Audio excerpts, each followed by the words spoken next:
Good evening, ladies and gentlemen. It is Monday evening, November.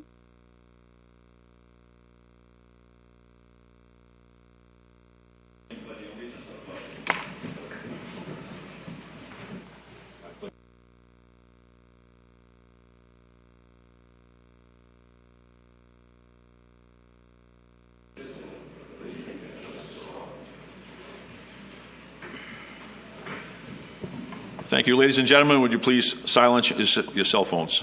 Thank you. Mr. Yuckelef, would you please call roll? Certainly, Mr. Chair. Mr. Hager. Here. Mr. Benson. Here. Ms. Nichols. Mr. Frank. Here. Mr. Walsh. Here. Mr. Delaney. Here. Mr. Crisafulli. Here. Thank you. Ladies and gentlemen, in your packet you should have a copy of the Planning Board meeting minutes from October 6th, 2025. Our secretary is not here this evening, Ms. Nichols. Is there anyone that has any questions, comments, edits, suggestions on those minutes?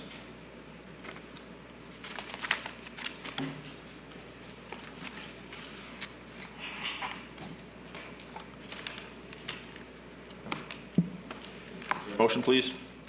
Mr. Chairman, may I make a motion to approve Planning Board minutes, meeting minutes as presented for October 26, 2025? Thank you, Mr. Walsh. Is there a second, please? Thank you, Mr. Delaney. Any other questions or comments? All those in favor? Anyone opposed? Thank you. Moving along, committee reports. Ordinance, I'm sorry, before that was the chairman's report. The only thing I have to say is tomorrow's election day. Please go out, vote often and vote early. Moving along. Vote once. I grew up in Boston. You can vote twice. Committee reports, please. Ordinance Review Committee. Mr. Walsh. Yes, we just concluded a meeting on accessory dwelling units on private ways, reviewing an ordinance, potential ordinance amendment, and there was a rousing discussion. Mr. Poirier and Chuck will be coming back to us with some additional information. So more to say next month. Thank you, Mr. Walsh. Comprehensive Plan Implementation Committee. Mr. Frank. We have not met. Thank you, Mr. Frank. Administrative Review, Planning Department. There have been no new administrative review items. Thank you very much. Moving along, public hearings. Item number 1, a public hearing, site plan review, Glidden Excavating and Paving Incorporated, material laydown and storage area, a request for a review of a proposal to construct a material storage and laydown yard with associated infrastructure on a 3.76 acre parcel on Bartlett Road, Zone Industrial, Map 12, Lot 12-3. The applicant is represented by Andy Morrill, PE, with BH2M. Would someone from planning like to take this off? Sure. Thank you, Mr. Chairman. This is the first time this application is before the board. The applicant is just looking to do the gravel laydown yard. They have a facility next to this lot that their facility and buildings are. At this time, they're just looking at the laydown yard to store equipment. Staff has done a review and provided comments as well as draft findings of fact and conditions of approval, and we answer any questions you have. Thank you, Mr. Poirier. Mr. Morrill, please. Good evening, Andy Morrill, civil engineer with BH2M. Also with me is the applicant, Todd Griffith. So as the board knows, Glidden Excavating is located at 326 New Portland Road. They are running out of space at their current facility, looking for an area to store some equipment for their business. They purchased a 3.7 acre parcel zoned industrial along Bartlett Road. As Tom said, looking to do a gravel laydown yard. This will be paved. There's a access gate that will limit access to this site, so we've paved the entrance up to the gate to allow a vehicle to get in off of the road before they realize the gate's closed. There will be security lighting served by Underground Electric from Bartlett Road. We've graded the entire laydown area to flow back to Bartlett Road, where the runoff is collected in a vegetated soil filter, treated, and discharged to the wetland. We did have a meeting with staff last week. I think it went very well. There were some minor changes that we made as a result of that meeting, just trying to expedite everything and make sure the board had all the information. We did a photometric plan by Visible Light for the 4 light poles that were shown on site, showing that we are not impacting the abutting lots. I will note that the light pole locations that were originally submitted had changed slightly within 5 to 6 feet in a few locations. We added the site distances along Bartlett Road as requested, and one of the other items we discussed was screening of Bartlett Road to the facility. We added some evergreen trees, 2 rows staggered along Bartlett Road to provide some screening in that location.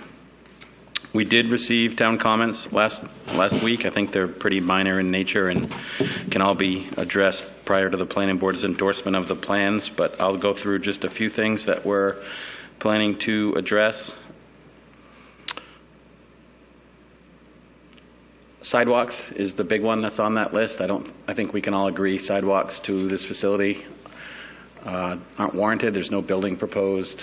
We don't anticipate people walking to this facility.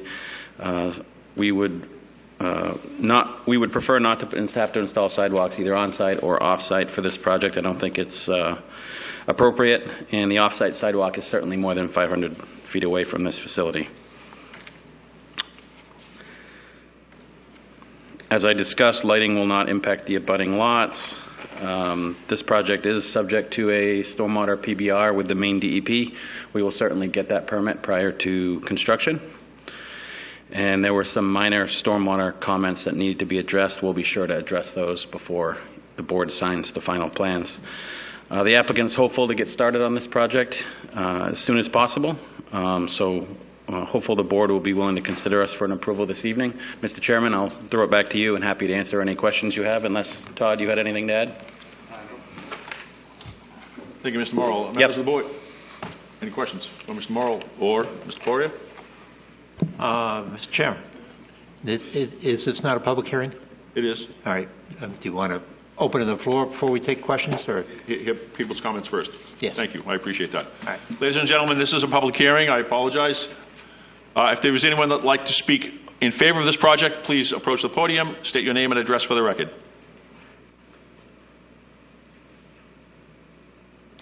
I see no one rising. Is there anyone here that would speak against this project? Please approach the podium, state your name and address for the record.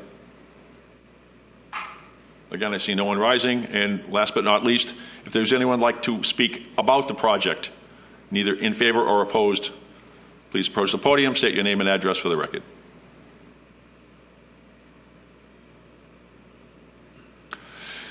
I see no one rising.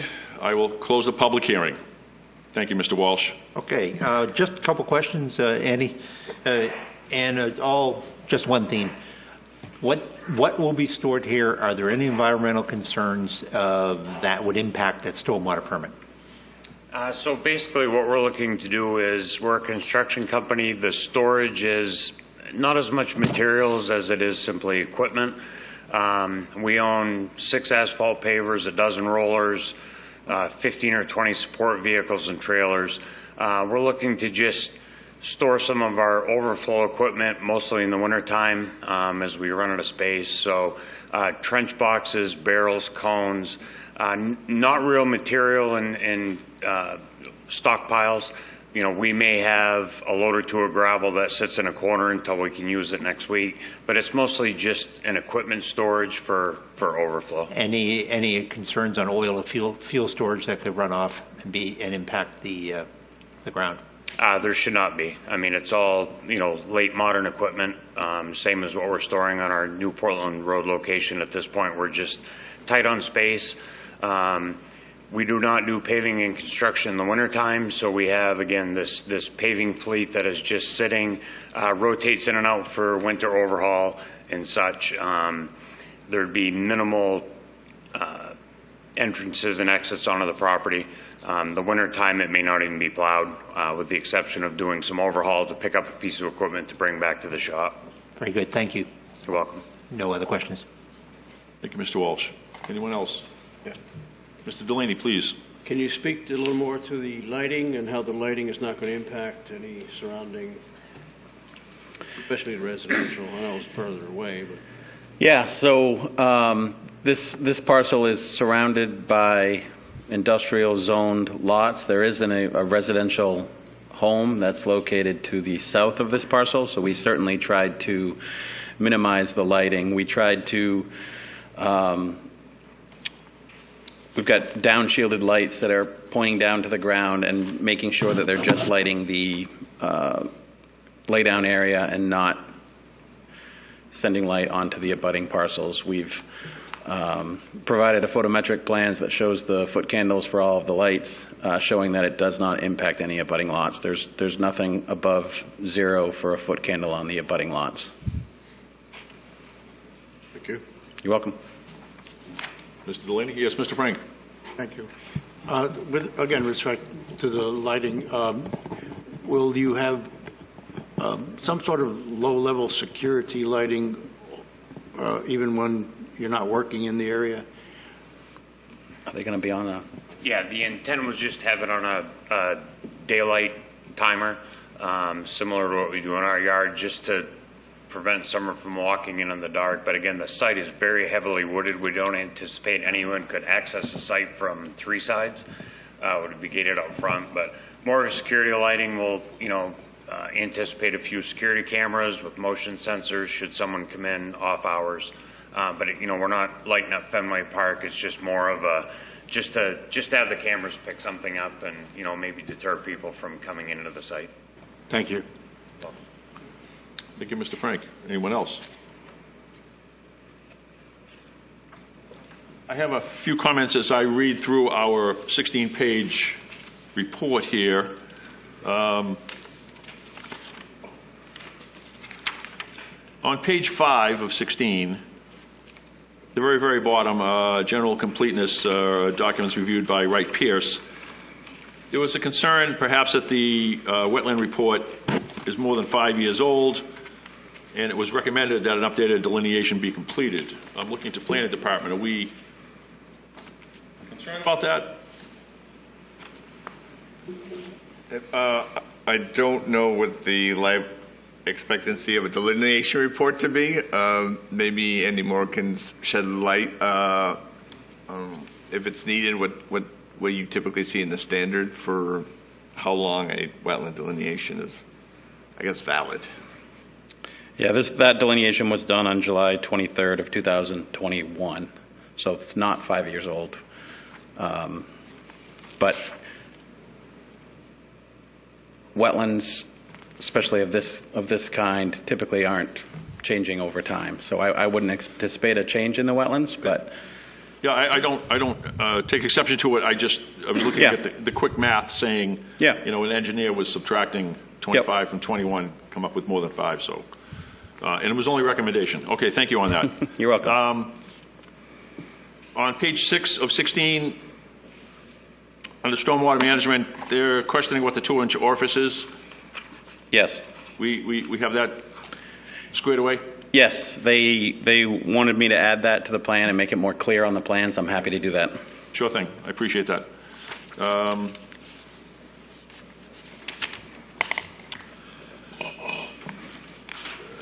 Segue. Page 12 of 16, please, under the findings. Letter N, waste disposal. The proposed development will provide for adequate disposal of solid wastes and hazardous wastes. Is adequate strong enough language? Is there a standard that defines what adequate is? That's the language in the actual land use code. So that is the actual language as a performance standard. So Okay. If that's what our standard is? yeah. You get a buy on that one, thank you. That's all I have as far as nitpicking through this for individual items. Mr. Frank, please. On page 11, the very last line about the finding, you mentioned a water supply, and I really think you're talking about a sewage disposal rather than a water supply. unless I'm misconstruing it here. No, I think that's accurate. Okay, thank you.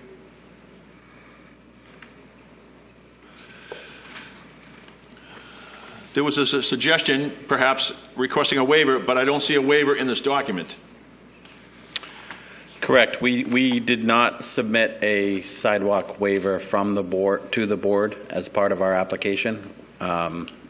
It was over 500 feet away. We didn't think a waiver was required, but certainly to have that discussion with the board. I at least would like to have it noted. Please, Mr. Poria. Yeah, I pulled up the ordinance. I don't foresee a waiver being needed either. Really, a waiver is really regarding buildings and structures, and then having pedestrians go in and out of structures. In this case, it's just a gravel storage lot, so there's no need to waive anything because the ordinance is pretty clear that it's talking about structures, and in this case, that's not being identified. You don't, please, Colonel. Mr. Chair, we do have a condition of approval for that pedestrian facilities, pedestrian sidewalk would be required if a building was built on site. In future site, I see that. Number Yes, 19. yes. Thank you. We don't feel it's necessary to say that it was discussed and consensus is. Oh, we can update the findings that says pedestrian circulation through the gravel storage yard is adequate to meet the requirement. Planning board, are we comfortable with that language? Yes. Something similar? Yeah. For you. Is there anything else? Anyone else? Good to go. The motion on page 16, please. Would someone? Walsh, please. Move to grant Glidden Properties LLC request for site plan approval for a laydown yard and associated infrastructure located on map 12, lot 12-3, the industrial zoning district based on findings of fact and conditions of approval as written by the town planner. Thank you. Mr. Walsh, is there a second, please? Thank you, Mr. Frank. Any other discussion? Any other questions? Now's our chance. All those in favor? Anyone opposed? Thank you. Thank you. Thank you very much. Thank you.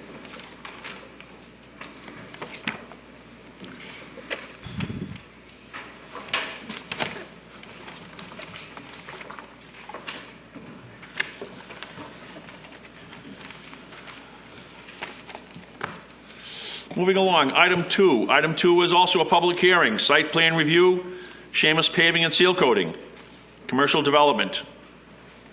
A request for review of a plan of a commercial building, outdoor storage area, and associated infrastructure on an approximately 9.5 acre parcel adjacent to the recently developed retail location on Ossipee Trail. Zone roadside commercial, RC, map 76, lot 20.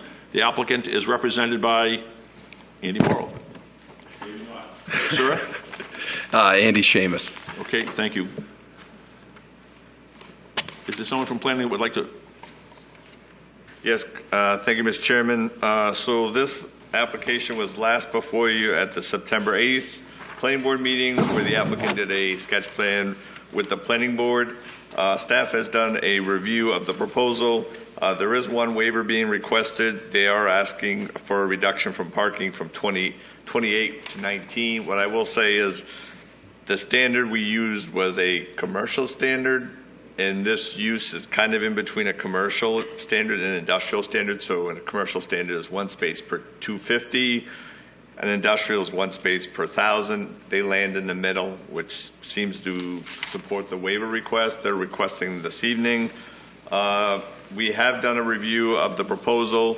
And what I will say for the board is one of the items was regarding landscaping. What they're proposing, instead of a landscaping plan, is to keep a lot of the existing trees to the front of that parcel to kind of buffer the building and the use from 25. And with that, I'd answer any questions the board has. Thank you, Mr. Poirier. Any questions from Mr. Poirier? Mr. Seamus, I guess. Okay. Andy Seamus, owner of Seamus Paving and Seal Coating. I'm here with Andy Morrow from BH2M. We're here tonight seeking final approval for the commercial building on Route 25 next to the new Tractor Supply. We've designed the project to meet all the zoning and building and fire code requirements. We're keeping the disturbed land under an acre at a, so we're not required for the DEP approval on site review. And to my knowledge, we don't have any abutter concerns or complaints regarding the project. All impact studies have been completed, and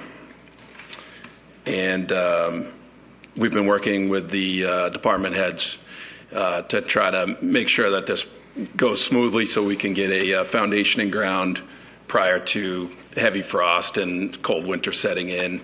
My experience with the town's been phenomenal, super responsive, very encouraging, which is great for a small business owner that wants to locate their business in Gorham. It's a lot of support behind that, and it's been awesome. I mentioned in the last meeting that this is a pretty cool project for me. I started my company here in Gorham as a high school student, and I've grown it since that time frame. And now located in Standish, but excited to get back into Gorham, and it's coming full circle, coming back into Gorham. So very, very excited. Really looking for that approval to get things, to keep things on track prior to winter. That's our number one concern tonight. And with that, I'll hand things back over to Andy, who can answer questions probably a lot better than I can. Thank you. So we were here not too long ago for the sketch plan for this. You guys probably remember that. The layout hasn't changed significantly since you've seen it. There are some things that have changed a little bit since you guys saw the sketch plan. Andy is proposing a 4,800 square foot shop in the rear of the rear portion of the building, but a 2,100 square foot office in the front of the building. We've worked with Chief Fickett on the sprinkler system. Sprinkler system will not be required as part of this building. As the board knows, the access drive will come off of the existing road, if you will, that serves Tractor Supply. Tom touched on parking. We've proposed 19 parking spaces with 1 ADA space. We've also proposed some outdoor storage behind the building. This zone allows up to 1.25 acres of outdoor storage. We've proposed about a quarter of an acre of outdoor storage. The building's going to be served by drilled well, subsurface wastewater disposal. Stormwater is all collected with a vegetated ditch and discharged to a vegetated soil filter where it is treated. We did have a staff meeting last week. It went really well. Really, the only item that came up was fuel storage. There's a fuel storage facility at the entrance of the site. The concept there is that vehicles either coming or going are able to refuel as needed. We worked with Chief Fickett to make sure we had that designed to meet town and state standards. We will certainly be sure to do that.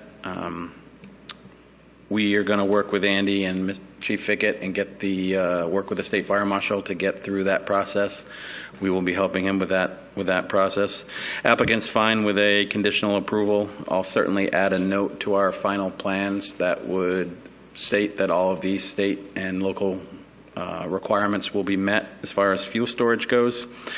The applicant did provide a summary after the staff meeting for a town review. It's my understanding that Chief Fickett has reviewed that document and signed off on the information that was provided. So I think that item's been put to bed, but happy to discuss that more if the board would like to. This project will require a DEP stormwater PBR, which we'll be certainly getting prior to construction. We did receive the town comments last week. Again, I think they're pretty minor and easily addressed, but I just want to touch on a few of them. To my understanding, the town assessing department has fixed the map and lot number for this parcel. There was kind of some confusion on what that was. It's my understanding that's been addressed. Planning staff has given that to me. I'll be sure that any final plans you guys get have that correct, pertinent information on it. Tom hinted at it in his opening that the classification of parking for this site, if we go under the construction use, we're required to have 28 parking spaces. We're proposing 19. It's our opinion that this should be in a light industrial use, which would require 7 parking spaces. We've got 19, but as Tom said, we kind of fall in the middle of that. So happy to handle that however the board sees fit. I think regardless if 28 parking spaces are required on this site, yes, we are striping 19 on the site, but I think we can all agree that we could easily fit 28 parking spots on this site. There's a decent amount of parking and storage area on this site that could accommodate additional parking. Traffic movement permit is not required. We had to look at the Tractor Supply and the amount of traffic that was on its entrance, as well as the amount of traffic anticipated for this parcel, and that does not trigger a traffic movement permit. Water supply costs, staff had asked us to take a look at that. Existing water is over 4 miles away. I ran the calcs today. It's $3.8 million to extend the public water. So I think we can all agree, similar to what Tractor Supply did, extending public water is not feasible for this project. So the southern portions of this site, everything closer to Route 25, are going to remain in its natural state. It's currently a wooded site. I don't believe you're going to be able to even see this building from Route 25. I suppose if you look down the road, you'll be able to see it, but all the trees that are in the front of this parcel are going to remain, and we'll be screening this building from Main Street, from 25. There are some residential lots to the north, if you will. As you can see on the site plan, we've kept a 30-foot existing wooded buffer in that back section to provide screening to those abutting uses. There was some discussion about a dumpster. Andy does not have a dumpster at his current facility. Doesn't feel like a dumpster is required at this site, so we're not proposing one. Public sewer, similar to public water, is well over 500 feet away and not financially feasible to extend to this project, similar to Tractor Supply. There was some discussion about snow storage. The entire exterior of the parking lot is available for snow storage. I'm happy to, on the final plans, put a note or show some hatching on there of where some potential snow could be located, but we certainly have adequate snow storage. There was some question in, I believe, Wright Pierce's comments about where materials will be stored. The applicant provided a summary in our application of what's going to be stored on site. That material will all be stored in the building in the shop facility. As Andy said, he's quite anxious to get this project started. Installing a foundation before winter is really a critical step for this project. We are hopeful this evening the board would be willing to consider a conditional approval. But, Mr. Chairman, with that, I'm happy to throw it back to you and happy to answer any questions you may have. Thank you. Thank you, Mr. Morrow. In light of full disclosure, ladies and gentlemen, and members of the board, to help move the project along, you may have seen this letter that's been included in our packets. Chief Fickett included me in that original email. With no disrespect to anyone else, I think it was just to make me aware of what's the tenor of the project is. Instead of having me make some explanation, I have asked Chief Fickett if he would please come tonight and explain to the public and to the board how this thing came together.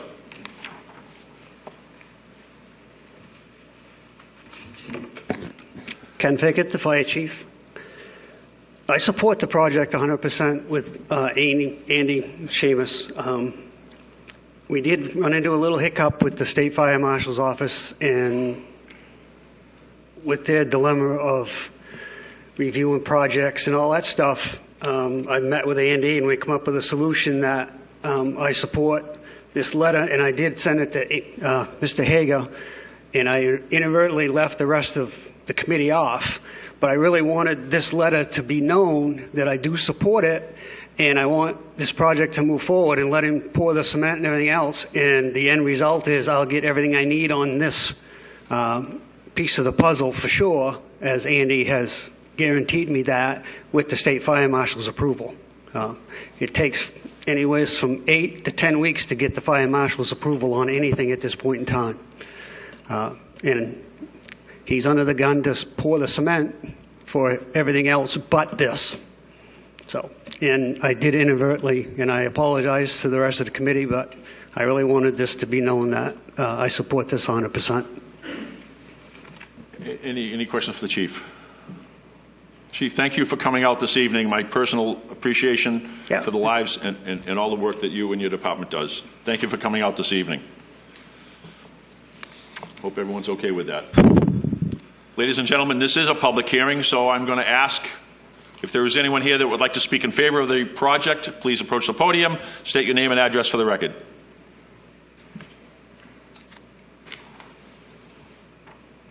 I see no one rising. Ladies and gentlemen, if there is anyone that would like to speak against this project, please approach the podium, state your name and address for the record. Again, I see no one rising. Ladies and gentlemen, if there is anyone that would like to speak about the project, neither in favor or against, please approach the podium, state your name and address for the record.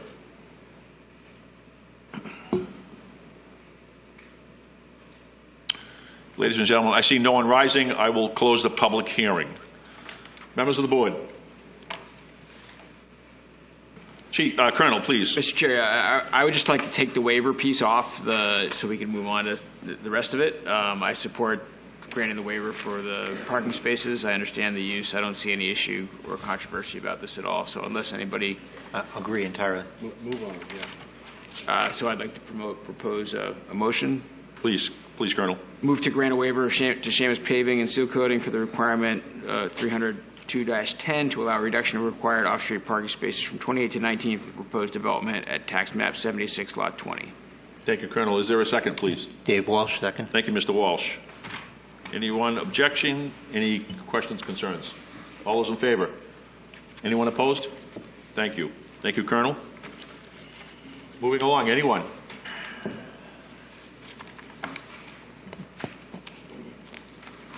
I'm sorry, Mr. Frank, please. Thank you. Andy, on what page am I on? Oh, okay. You talk about building in 2 phases. First, completing the shop and then the office area. It's one structure, right? One building? Andy Seamus.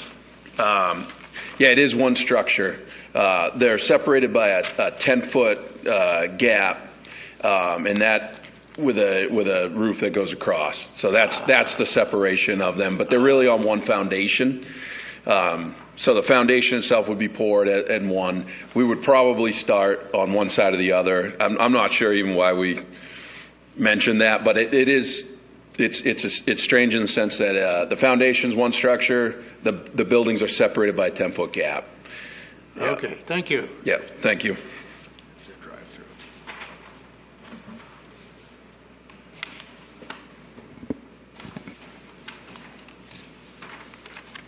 Anyone else, members?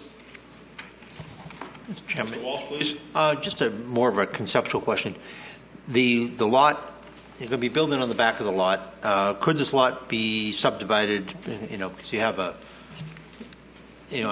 fairly attractive lot on the front, right on 25.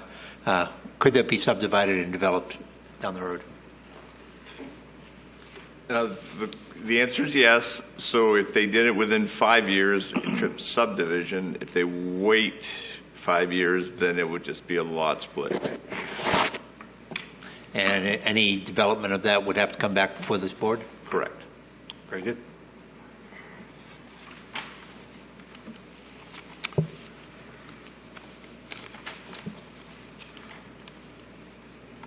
Members of the board? Mr. Frank. Just a couple of I'm frowning slightly. The page 13 to 15.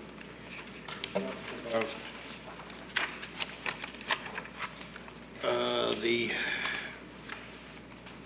tree clearing, and Andy, you said that basically from the highway, from the road, you're not going to be able to see anything. And but it says difficult to determine how much tree clearing will be done. It appears from sheet 1 that the entire front of the site will be devoid of the natural vegetation. What are you calling the front? So that document's prepared by planning staff, so, Yeah, that's so true. they're referring, I believe, to the front from Route 25 being the front of the parcel. So Okay. this section of the parcel here It's is going to remain in its natural state as a wooded lot. Yeah, so yeah. Yep. Didn't mean to holler at you about that. No problem. Just wanted to be clear. And, another thing, again, it's all in the planning findings about again, page 13, it talks about served by an on-site septic and well, and then further on down, it says public water and sewer are proposed. So that's all our document, though. Yeah.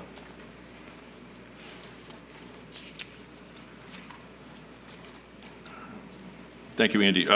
Silly question, because these sometimes get overlooked. Yep. On drawing number 2, sheet number 2, Yes. just the tax map is still saying lot 20-2. Yep. I'll be sure to address that. Thank you, I appreciate it. It's fixed Yep. on sheet 1. Thank you. That's all I have. Anyone else? No.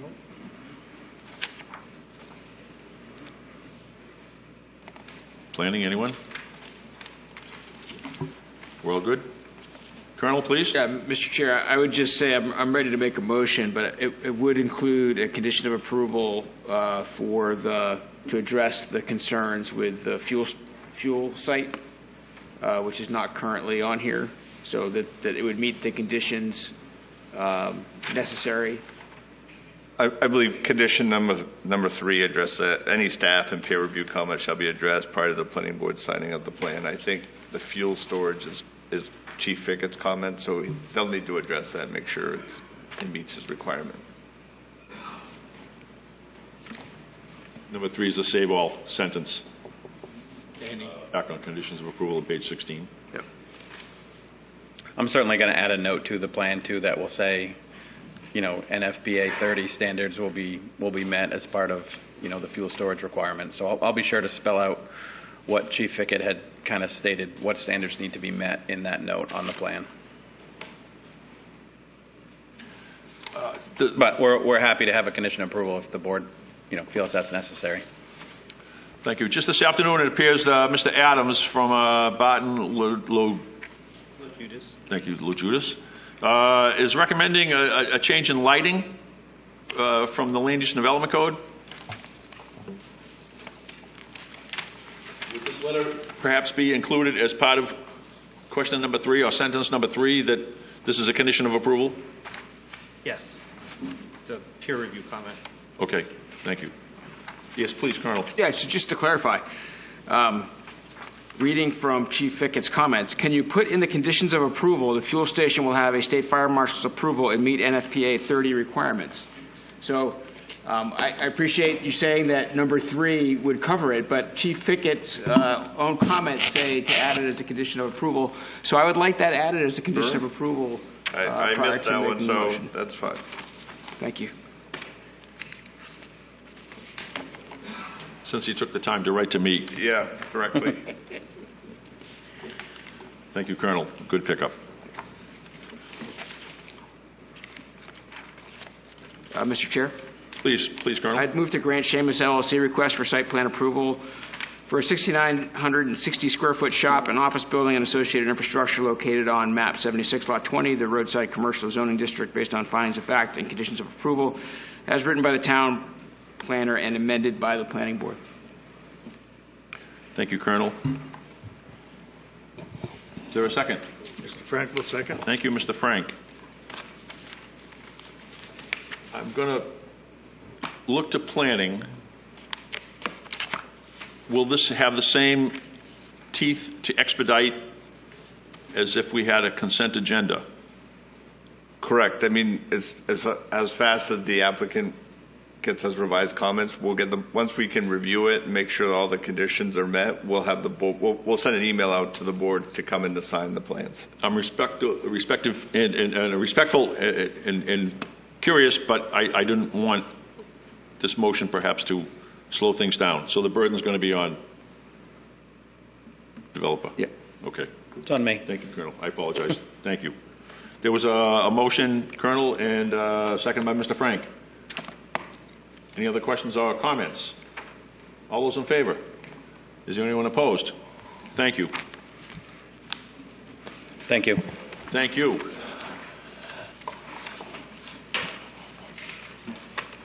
Mr. Chairman. Please, Mr. Walsh. I just want to ask if we should possibly look at the agenda for flip-flop in item 3 and 4, because I think item 3 is going to require a little bit of time, and item 4, I believe, is much briefer. Yes, to paraphrase what Mr. Walsh is asking, if we can revise the agenda, I suspect item 3, the public hearing, will be perhaps lengthy, and the discussion on item 4 might not be as lengthy. So, am I paraphrasing you, Mr. Walsh? Perfectly. Trying. Is that a motion, please? Yes. Change the order? Yes. Move to change the order of the agendas to move item 4 to become item 3 and item 3 to become item 4. Thank you, Mr. Walsh. Is there a second, please? Mr. Delaney, thank you. Are the folks for the discussion for item 4 here? Because sometimes we change an order and people aren't in the audience. We're all set to proceed? All right, so there's a motion and a second. All those in favor? Anyone opposed? Thank you. So we are adjusting. Item 4 is now item 3, and item 3 will become item 4. Item 3 is a discussion. Discussion, subdivision amendment. Ali Omar and Carmen Schneider. A request for review of an amendment to an existing subdivision to create 2 additional lots on 79 Day Road, map 23, lot 7, zoned urban residential expansion. The applicant is represented by Andy Morrill with BH2M. Look to planning to please kick this off.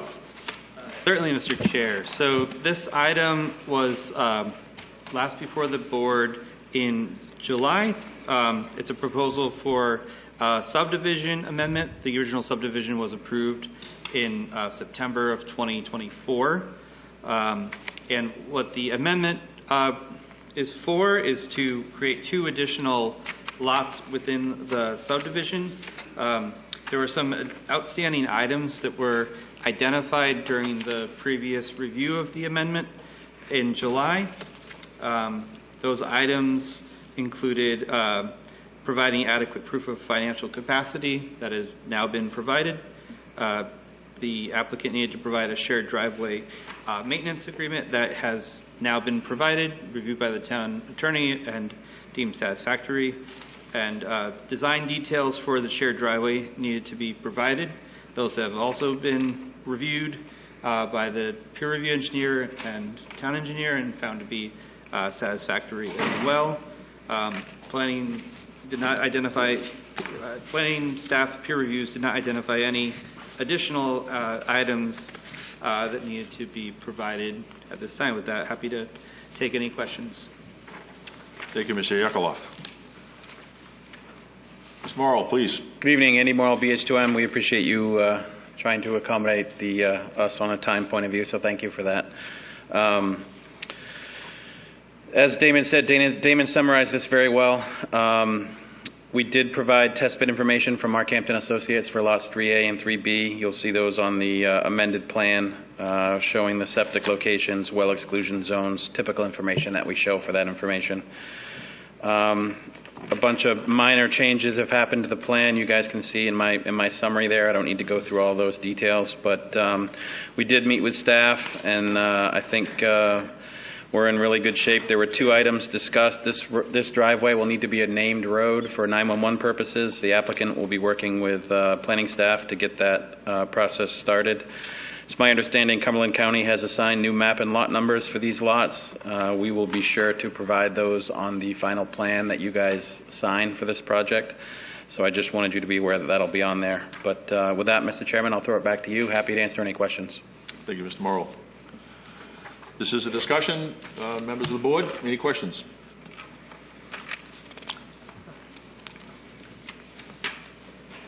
I haven't served as long as others have, perhaps, but this is as clean as an application. There's no yellow. I mean, so kudos to everyone that's participated to bring this up to a great standard. Anyone, members of the board?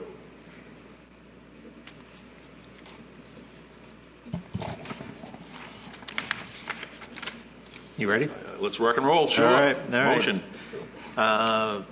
Move to grant subdivision amendment approval for 79 Day Road subdivision located on map 23, lot 7 in urban residential expansion zoning districts based upon findings of fact and conditions of approval as written by the town planner. Thank you, Mr. Walsh. Is there a second? Thank you, Mr. Delaney. Any questions? No one has any objections? All those in favor? Anyone opposed? Thank you. Thank you. Thank you. Do we need to take a 5-minute recess? Why not? So I'm looking up to Georgia, and would you please note that we will take a 5-minute recess, and I promise, as best as I can, a 5-minute recess.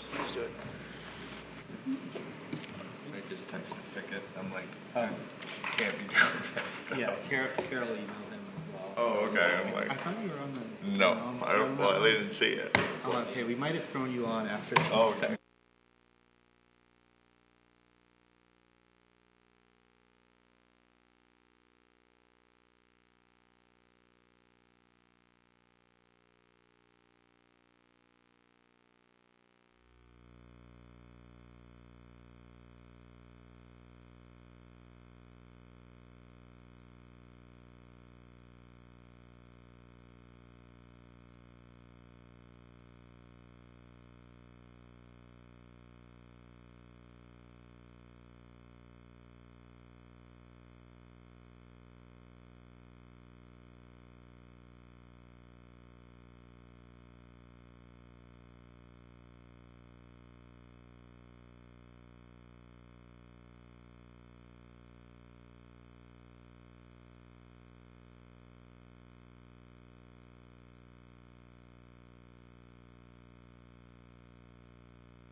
Good evening, ladies and gentlemen. This is a regular meeting of the Gorham Planning Board. It is Monday evening, November 3rd. We just took a brief recess. We are now going to take item 4, which has become item 3. We moved the agenda around. This is a public hearing. Site and subdivision review, Triano Properties, LLC, Gorham Fairways South.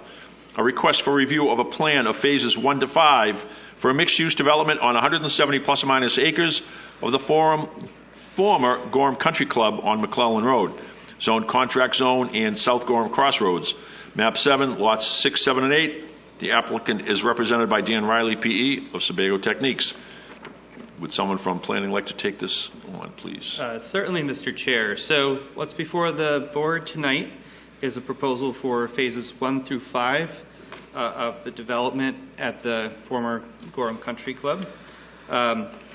This item was before you for a sketch plan review back in September. There's discussion and with the board and with staff, and the applicants have taken that information and come back with some design work that shows how the project will be built and how it will meet our ordinances. And they're looking to get preliminary approval at this time for phases 1 through 5. The site's part of a contract zone that was reviewed and approved by the council in March 2025. And it's also part of a master site development plan that was approved by the planning board in June of 2025. That master site development plan is for phases 1 through 10. So phases 1 through 5 are primarily on the south side of McClellan Road, but they do include some off-site work as well to extend water and sewer. So it's a very large and complex project. The applicant has provided a great deal of information. It's been reviewed by staff peer review engineers, and there's a number of comments that will be addressed, and I think we can look to the applicants to provide more information about the project and respond to the comments as well as from the board. Some key items to highlight for the board for this evening that you may wish to consider. The board may wish to request a site walk. You've not completed a site walk at this location, and you may wish to do that before winter sets in. So if you choose to do that, we can work to schedule that perhaps for sometime in mid-November, ideally before it snows would be good. Hopefully there won't be snow by then. Another item that you may wish to consider this evening are waiver requests. The applicant has requested 5 waivers, and I believe it would be helpful to know whether the board approves of them or not as they look to complete their additional design work.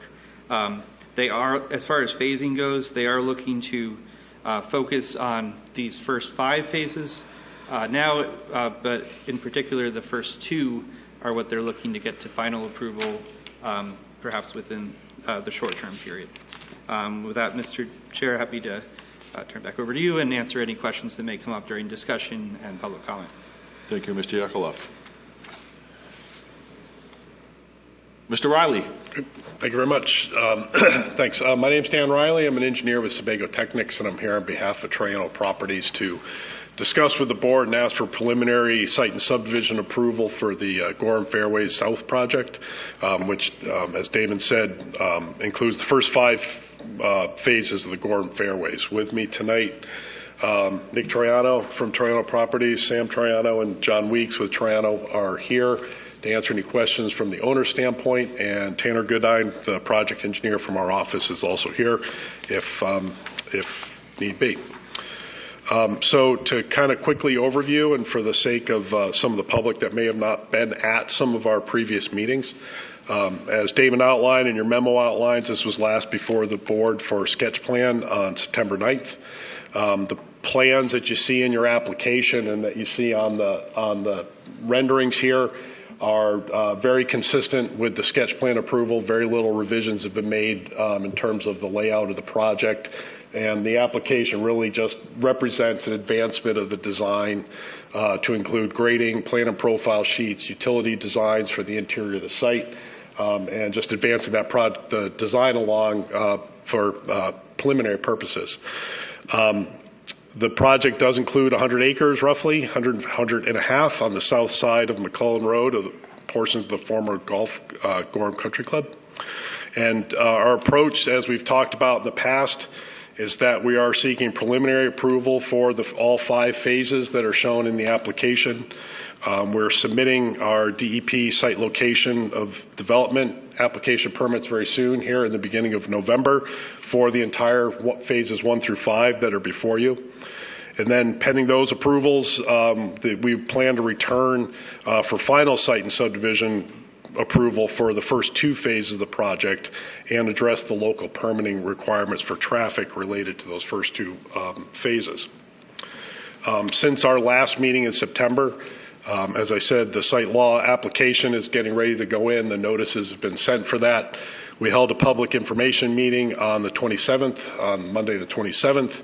A few neighbors came to that. Damon was happy to attend that. We're happy to have him at that to hear some of the comments, and we'd be happy to discuss that further. Some other items that are in progress, all of the on-site water supply drawings that you have in your application have been submitted to the Water District. They're in the process of reviewing those. We are also finalizing some of the off-site water supply designs with them. As we noted in the application for the on-site project, the water supply will come from the site on McClellan Road. It will run down to Brackett Road and then head north and connect to the district's facilities in Brackett Road, running past the Newton Road project that you've reviewed in the past. Along with that, the off-site sewer is expected, the force main is expected to follow that same route. Where we are in that process, we've got some route determination for the ultimate destination of that force main. And right now, our preferred option is to take the force main over some Central Maine Power property that runs from Brackett Road to Hutchinson Road. And we're preparing some documentations in discussion with CMP to see if that approval could be forthcoming in the time that we'd be looking for. It looks promising right now, but we'll be coming back to you with more information as part of the final application on the finalized route of that force main. If that option is not available, there are options entirely within the right-of-way, including coming down New Portland Road and/or Sear Drive to get to Hutchinson Road. And so we're just looking to try to finalize that route option and then proceed with the final design for the force main and the pump station that would serve the project. And finally, in your memo, we did submit some preliminary information about the trip generation and the traffic thresholds. We've talked, I think, in the past at the sketch plan about when a state review would be triggered. The peer review traffic engineer came back with his recommendation on the areas that we should be looking at. We have obtained traffic counts this summer for both South Street, Brackett Road, and McClellan Drive, and we're proceeding with the traffic study that was recommended that came out through the staff comments that we got in the same ones that you received in your packet. So as we've talked in the past, the proposed project is 515 residential units. The summary you see on the screen in terms of the building program is unchanged since the sketch plan review that we had in September. A total of 515 residential units, including 440 multifamily units, 75 single-family lots, and roughly 60,000 square feet of commercial space in some standalone buildings and mixed-use buildings as part of the project.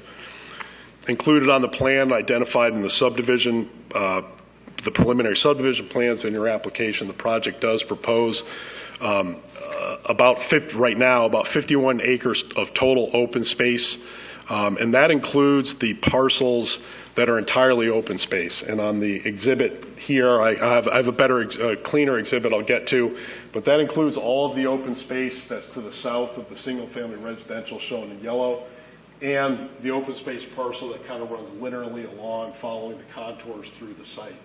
That totals about 51 acres. About 25 of that or 24 of that, is on the south side and along the Stroudwater River within the floodplain. So from that standpoint, that would be entirely the open space parcels that you may recall as part of the contract zone. The town would have the option to acquire or be granted those parcels. We expect that there'll be some additional open space that's going to be available for the residents and the public along some of the developed areas, particularly between some of these buildings. Those aren't purely dedicated parcels, but there would be easements and access across there. So we think the actual usable open space will increase from that number, consistent with what we've discussed in the past. The project is being constructed in phases, and just as a reminder, sort of the area shown in yellow here, the first phase would be comprised of the 75 single-family lots that were outlined or identified in the contract zone, and that would include the roads connecting those lots in the area shown in yellow, and including the road connection that's identified on the plans as Road D that runs up through and back to McClellan Road. So on the screen, on the screen over here, the areas shown in yellow are the first phase of construction that'll be done in a number of sequences over time. Phase 2 of the project are 72 condominium units up in the northwest corner of the project. Would be the second phase of the project up here. Phase 3 includes the mixed-use commercial development buildings and some of the standalone commercial buildings, including any renovations to the former golf club clubhouse. Phase 3. Phase 4 are apartments along the roadway that would be constructed in the initial phase here, and then Phase 5 would include additional apartment units in that area there. So all of that phasing is consistent, again, with what we discussed at sketch plan review in September. This is a copy of one of the subdivision sheets that are in your application, and the gray area and the hatched area at the bottom represent the open space parcels that were identified as part of the contract zone that the city would have the option to acquire as part of the project. The hatched area being area that right now is identified as conservation land, and there's no proposed development in the area except for potentially some trails that I'll talk about in a minute. And the gray areas being open space that's within the subdivision but isn't proposed for development of any type other than things like stormwater management and some utility crossings. So the gray area and the hatched area combined is about 51 acres, with 24 acres of that being the conservation area along the river.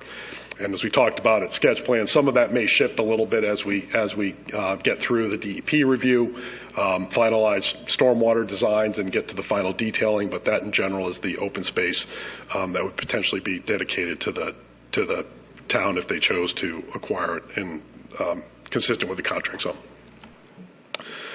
So a couple, as Damon talked about, there are some waivers that I'll kind of walk through.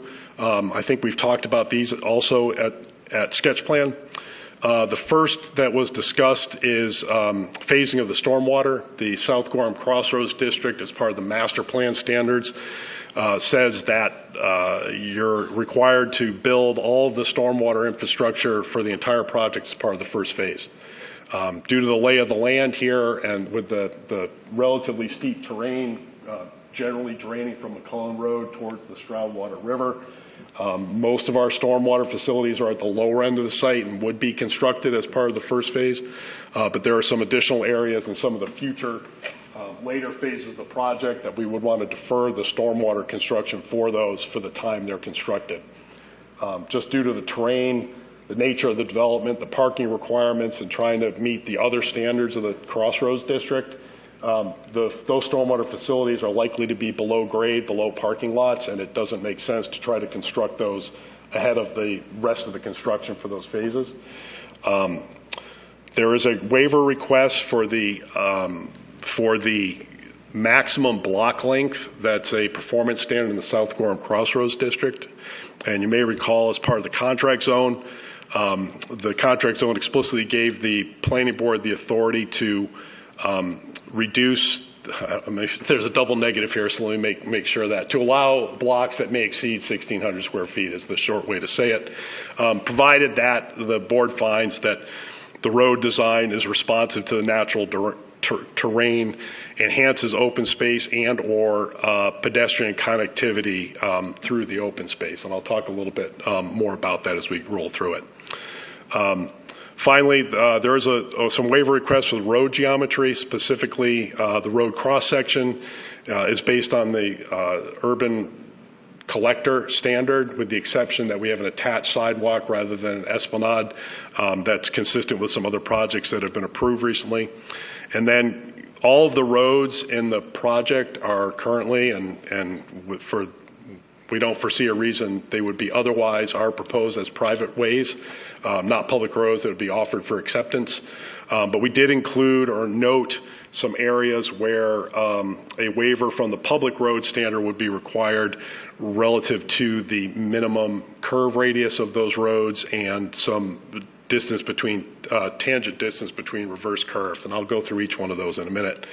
And the final two, one is we're asking for a waiver of the high intensity soil survey requirement. The soil survey is generally used in Gorham's ordinance as a basis for a net residential calculation that isn't required in the South Gorham Crossroads District.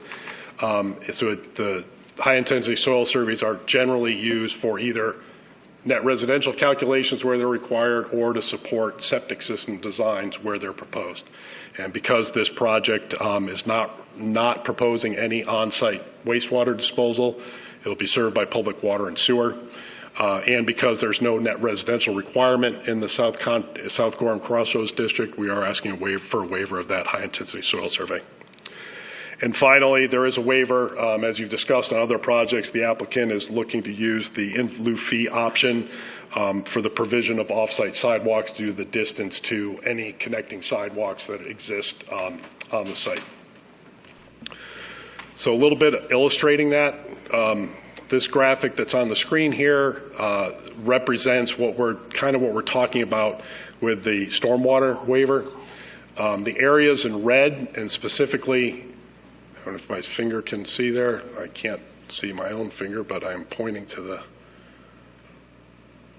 the areas in red represent the areas that are treated by stormwater in the first two phases of the project. So the darker red areas on the lower portion of the site represent the stormwater facilities here, here, here, a stormwater buffer here, and a stormwater management facility here. Those facilities provide treatment to all of the areas that are in red, and that includes the portions of the Phase 1 project that ultimately require treatment. All of the Phase 2 impervious and developed area is treated in those areas. The Phase 4 project area and part of Phase 5 are all treated in the initial construction of those four stormwater facilities. The two areas in blue represent the Phase 3 project here. That would be, we're asking that the stormwater for that phase at the top of the project be constructed as part of that phase. And then the other blue area that I had on the screen is for the portions of Phase 5 that would be treated by a stormwater facility in this port area of the development here. So regarding the block geometry question, the rendering that I have on the board here, I believe is in your packet. The staff asked us to add some additional information about proposed pedestrian connections, sort of in support of our waiver request for the reduced block length. As we talked about a number of times, both at sketch plan and to the contract zone, the road layout that we've proposed as part of the plan that was reviewed at master plan early this summer and at sketch plan most recently in September was designed to follow the natural terrain of the site as much as possible. You can see that the roads generally sort of follow this sort of arc across the site, generally running from east to west through here. And that's trying to keep those roads and pavements sort of following the shape of the land and the contours, and avoiding where we can having to have excessively steep roads or roads that are not following the contours that require a lot of cut and fill. The site does have some rolling terrain. It has some steep areas and some ravines, and so we've designed the roadways to try to follow that terrain.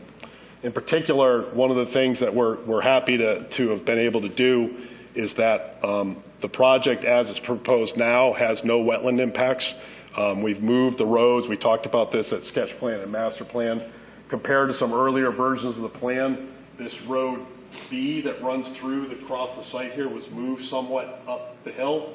That was in response to the mapping of some streams that run up in some of the gullies up in these areas to try to move that road and its construction as far as we could away from the head of those streams. The dead-end roadways as part of phase one extending here are following along the tops of some natural ridges, again, to minimize disturbance. And so the result of that is a plan that doesn't require any natural resource permitting beyond a permit by rule for disturbance within 75 feet of a couple of those streams for the construction of stormwater facilities, and particularly the stormwater facility here. We've used, where we're able to, some natural buffers for stormwater management. As you may know, the DEP has some stringent rules about what would qualify as a buffer, even though it's understood that any natural buffer provides some attenuation to stormwater. The DEP's requirements to actually claim credit for that are pretty stringent, and so really the only area that meets it because of the grades and the soil types that release where we're proposing this time is a buffer over this portion of the site to treat some of the runoff that comes off the lots. Most of the rest of the site is relatively steeper than the DEP usually relies on for stormwater treatment. So as part of the plan, you can see in your packet and in the lines here, we've sort of tried to highlight in brown where we expect to construct pedestrian connectivity through some of the open space areas. This was done intentionally to provide access to some of the conservation land, and specifically across two existing bridges that cross the Stroudwater River that were part of the former golf course. And then we've kind of strategically tried to locate connections through the site at a variety of areas here to provide some of that mid-block connectivity for pedestrians that the South Gorham Crossroads District looks for, while also trying to meet some of the other goals in terms of limiting our natural resources impact, limiting the amount of disturbance that we might have to make due to the grades and terrain of the site. And so we're hoping that the board will see fit to look at that plan. If additional connections are desired, we can certainly look at that. But we believe this meets the intent of the Crossroads District and is consistent with what we discussed in the contract zone in terms of allowing longer block lengths if they enhance the pedestrian, if pedestrian connectivity was maintained and the design was found to be responsive to the natural terrain. Final item regarding waivers are a couple geometric standards. The plan in blue, there were some comments from the peer review engineer related to identifying locations of where some of these waivers might be required. The town standards for the urban subcollector requires a minimum centerline radius of 230 feet, so the center line of the road, 230-foot radius. The project, if you look on the screen here, the road curves that are along Road B and along in the residential portion all meet that requirement. But there's also a standard that requires a tangent length or a straight line run of 200 feet between the beginning and start of those curves. So the areas that we marked in blue are a couple areas where we would need a waiver from the road standards if they're applicable in a private road setting. For the centerline curve radius, there is a tighter curve at the top in sort of the commercial developed, kind of intermingled with the parking lots up in the upper left-hand corner of the site on the screen.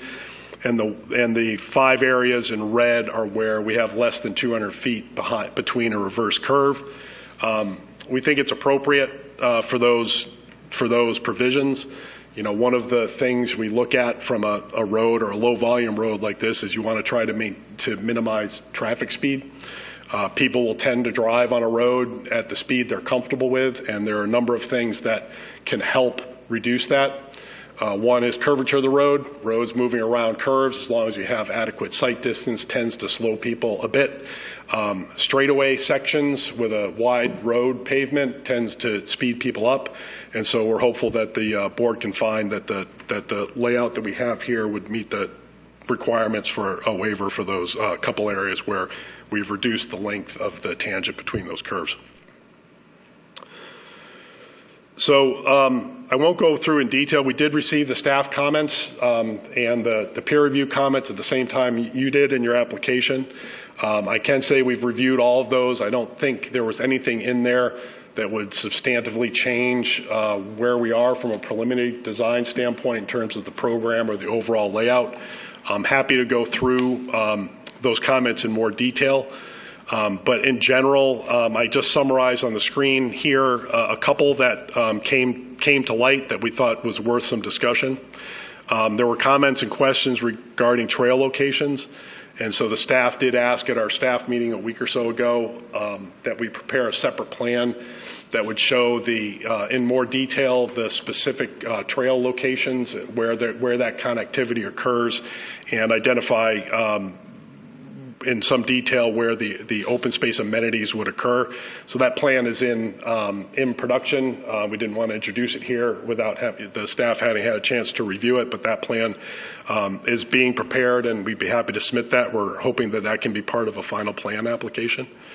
There are questions about parking for the open space, and as Nick has said at some previous meetings, the idea, at least initially, the existing parking around the clubhouse building would be available for public parking and access to the trails, while the project is under construction, and then eventually as that project's built out in future phases, the parking that would be available in the commercial area would all be suited for trailhead access or access to those trails.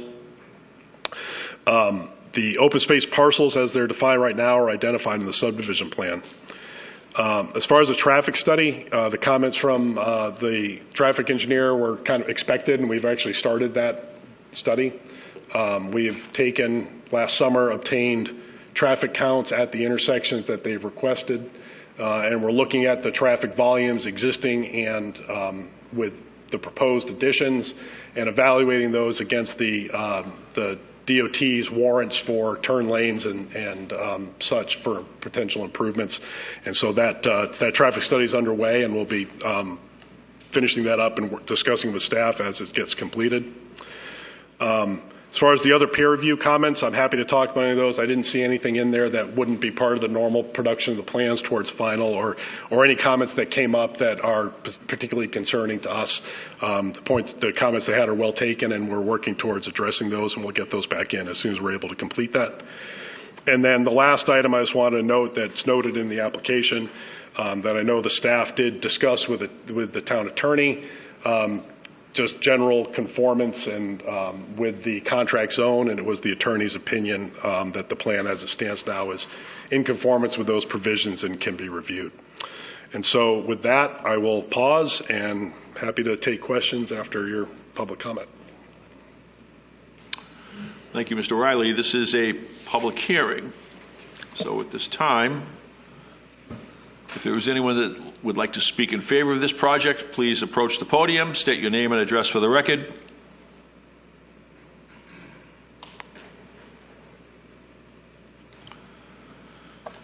I see no one rising. Ladies and gentlemen, if there was anyone that would speak against this project, please approach the podium, state your name and address for the record.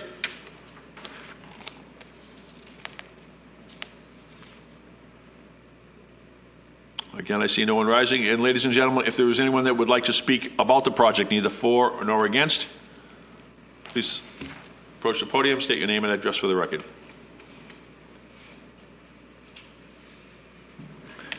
Good evening. My name is Andrew Shortle. I live at 4 Malin Ave here in Gorham. The two things that stick out to me that I wanted to ask about, neither opposed or in favor of, but I just am hoping that are part of the discussion. With regard to, on page 22 of the handout that was issued here today, it talks about the Gorham Fairway South will not cause congestion or unsafe conditions with respect to the use of the highways or public roads. And I know that they talked a lot about some additional traffic studies that were going to be done for the both sides of McClellan Road, which I'm very happy to hear about because those two things are obviously a bit of a mess as it stands right now. But I didn't read anything in here or hear anything that was talked about today as far as McClellan Road itself. The length of McClellan Road is currently very narrow, and the end of McClellan Road where Malin Ave and Beatrice Ave intersect with McClellan Road have effectively no shoulder, and most of the residents of the Malin Ave and Beatrice Ave neighborhood are folks that are on the older side, and they tend to use that as a walking loop, and the vast majority of them are walking basically in the road to get their daily exercise, to get out and enjoy the area that they live in, and adding a significant number of people and a significant amount of traffic that has to use McClellan Road to get anywhere is going to have a significant impact on the road quality itself. The shoulders are already starting to deteriorate, and there's really nowhere to put that much traffic on the road itself. And the folks that live in the area that use that road to get out and to walk their dogs and to walk their children would need some consideration when it comes to the physical structure of the road, trying to accommodate the addition of that many cars. So I don't know if that's part of this plan as well, but I wanted to at least bring that up so it can be part of the discussion. Number two that I wanted to talk about is the third issue on page 22 that talks about will not place an unreasonable burden on adequate roads, fire, police protection, school facilities, transportation, recreational facilities, and others. With a development that's looking to add 515 family dwellings, we can reasonably assume that that's going to be at least 1,000 people added to the population of the city. I work in a local municipality in public safety, and have done so for the last 2 decades. And my municipality is adding significant construction as well, primarily residential, and those additions add considerable and measurable burdens to the police department in terms of calls for service, the fire department in terms of calls for service, public works in terms of all of the things that they need to maintain with additional folks being added to the community. It says that the finding here that the Gorham Fairway South subdivision will not place any unreasonable burden on any of those things, and I'd be interested to know how that finding was made and how that determination was made.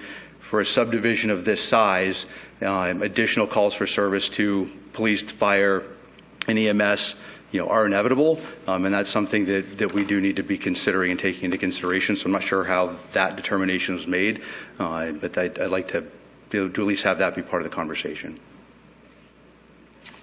Thank you. Thank you for your time. Ladies and gentlemen, is there anyone else that would like to address being neutral? By all means, please. I'm sorry?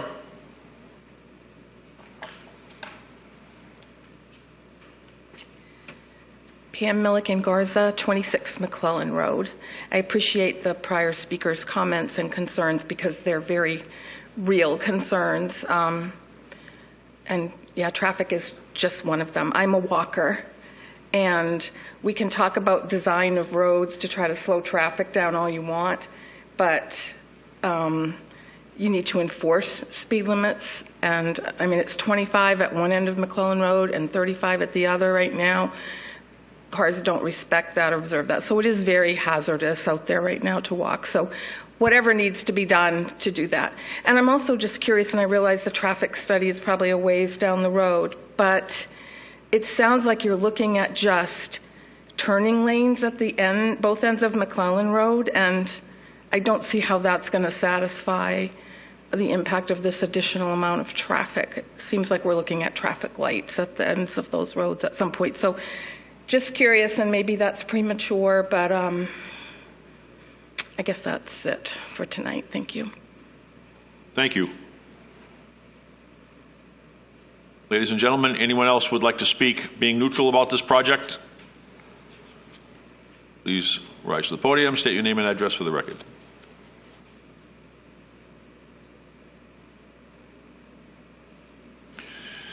I see no one rising. I will close the public hearing. Thank you, everyone. Members of the planning board.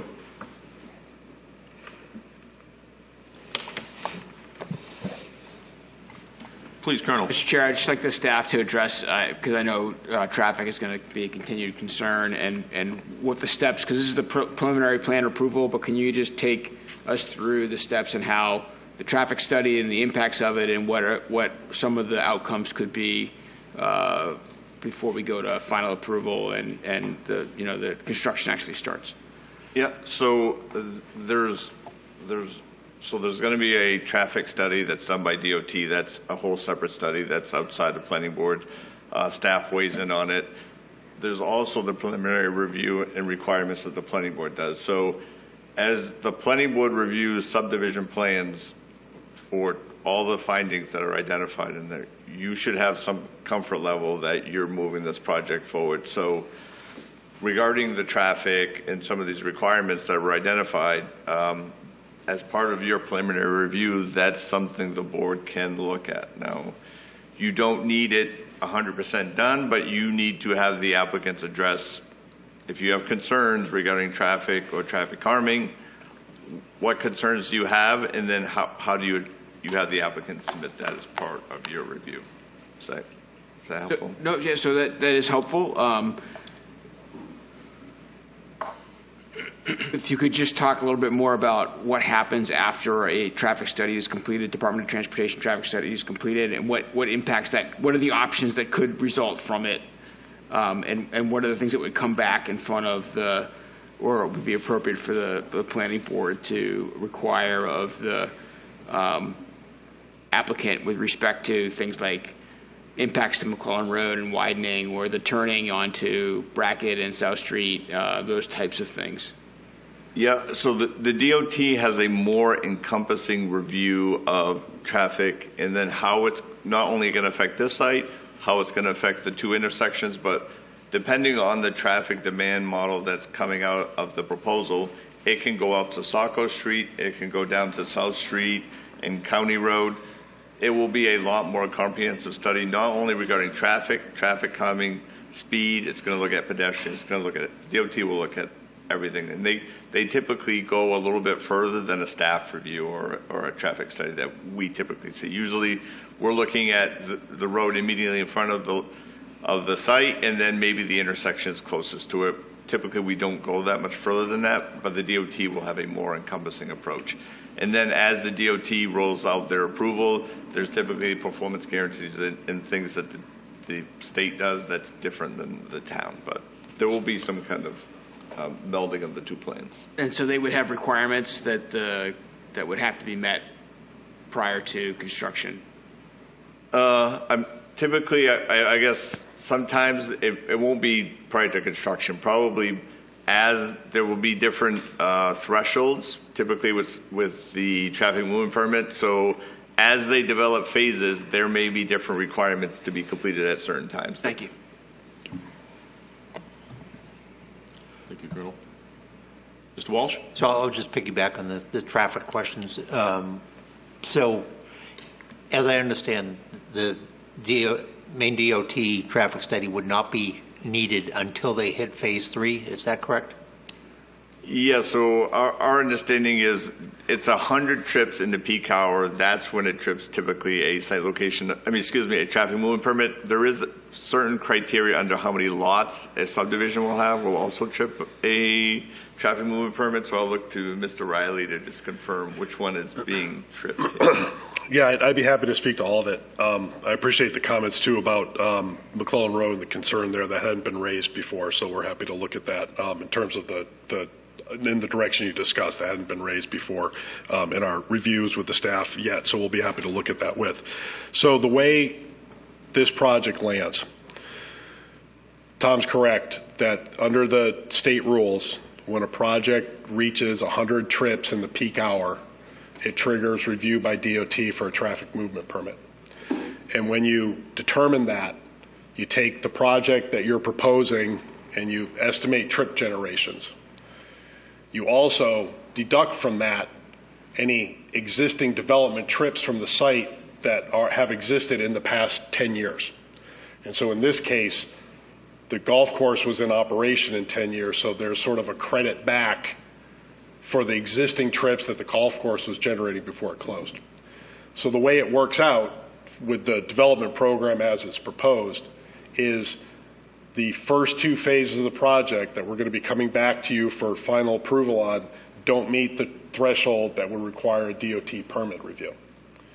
As soon as phase 3 comes forward for approval, then the DOT review kicks in. And so part of the reason why it's phased that way is DOT permits have a lifespan. Once you receive your permit, you have 5 years to begin the project for anything that's covered under that permit, and you have to have it completed within 7 years. And if you don't meet those thresholds, you have to re-permit it again. And so because this is a phased project and because of the timeline, the first two phases of the project are the phases that are most likely to be constructed in that 5-year window. Phase 3 would come outside of that 5-year window most likely, and so that's why the permitting is phased that way. So when you have a project like this that doesn't yet meet the threshold for a DOT permit, the town has traffic standards that need to be applied. So the way we've typically done this with projects in the past is part of a sketch plan or part of a preliminary plan application. In this case, we prepare a memorandum that outlines the trip generation and basic information about what our project is proposing. The staff and the peer review engineer identify areas of concern related to that, and they have identified the intersection of McClellan Road at Brackett and the intersection of McClellan Road at South Street as areas that need attention. As I said, we have collected traffic counts at those intersections last year. We are looking at those to determine whether warrants are met for turning lanes or traffic signals. I didn't mention traffic signals because our first look at this is that probably those intersections with the existing traffic that there's today and the proposed traffic from phases 1 and 2 probably would not meet the warrants that DOT considers to say when a traffic light is appropriate. And the way DOT looks at that is there's some formulas based on it, but it's based on the traffic on the cross street. So in this case, it's the existing traffic on South Street and Brackett Road, and the traffic on the side street. And there's a number of different criteria that go into it, but generally you have to have enough traffic to generate a sufficiently deficient level of service in terms of time delay over a certain number of hours throughout the day. And oftentimes that's a difficult threshold to meet. DOT preference is to not put in more traffic signals than they require, so they have some fairly stringent standards in terms of when a traffic signal is warranted. So our initial evaluation is that in the first two phases of this project, a turn lane could be warranted, either on McClellan Road turning onto those streets or potentially on those streets turning onto McClellan because of the time and the delay that goes into that. So all of that would be incorporated in the traffic study that we'll be doing for the first two phases of the project that will be reviewed by the town and the town's peer review engineer. When phase 3 comes forward, then an application goes into DOT. And how far they look out from a project can vary, depending on whether you reach, now you've reached 100 trips in the peak hour. If you are between 100 and 200 trips, you have to look at certain intersections in proximity to your project site, generally the closest abutting intersections. When you get over 200 trips, then the intersections that you look at spread further, and it's all based on how the trips get spread out through the network. So we would certainly expect when the project comes forward with a phase that gets to that 200 trip threshold, we'll be looking much further than these intersections. And at those phases, particularly when you get across the street down the road, a traffic signal may be warranted. And that's going to be a combination of what this project develops and how traffic develops over that time frame in the general area. So that's generally how it works. I did want to note, I didn't say in my presentation during our staff meeting, the staff did raise asking us to look at, which we are going to be doing in that traffic study, in addition to the intersections at either end of McClellan Road, just also doing some evaluation now as to whether a future turn lane might be required in McClellan Road to access the project at one point or another. Certainly for the first two phases, that's not going to be tripped, we wouldn't expect, but in some of those later. So we'll be looking at that as well to at least make sure we've reserved space, both, obviously the space is available in the right of way, but space on our site to affect those kinds of improvements should they be warranted when those phases of the project that would trigger them and require them come into play. Regarding the other question, so I think hopefully I addressed the question on traffic lights. Again, we'll certainly, as part of the traffic study that we're undertaking, look at the warrants that would say whether a traffic light would be warranted this time or not under the state's rules, and we'll be doing that as part of that traffic study. So that's with the traffic. I don't know if there's questions you want me to clarify that further. If I can. Yeah, thank you for that very, very comprehensive answer. That helps. So I was not aware of the sunsetting of the permit. Yep. Because it seems to me every conversation we're going to have on this project moving forward is going to be traffic, traffic, traffic.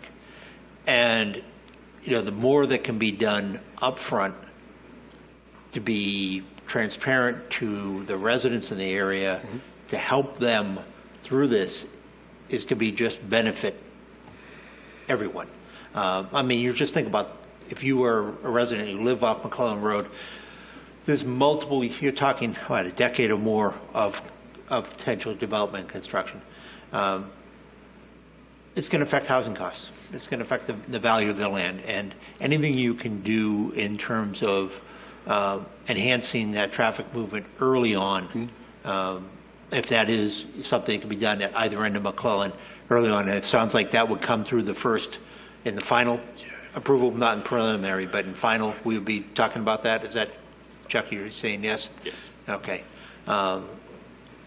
That's going to be high on my list. Sure. We're going to be talking about it every time. So please put that right there at the top. It's got to be.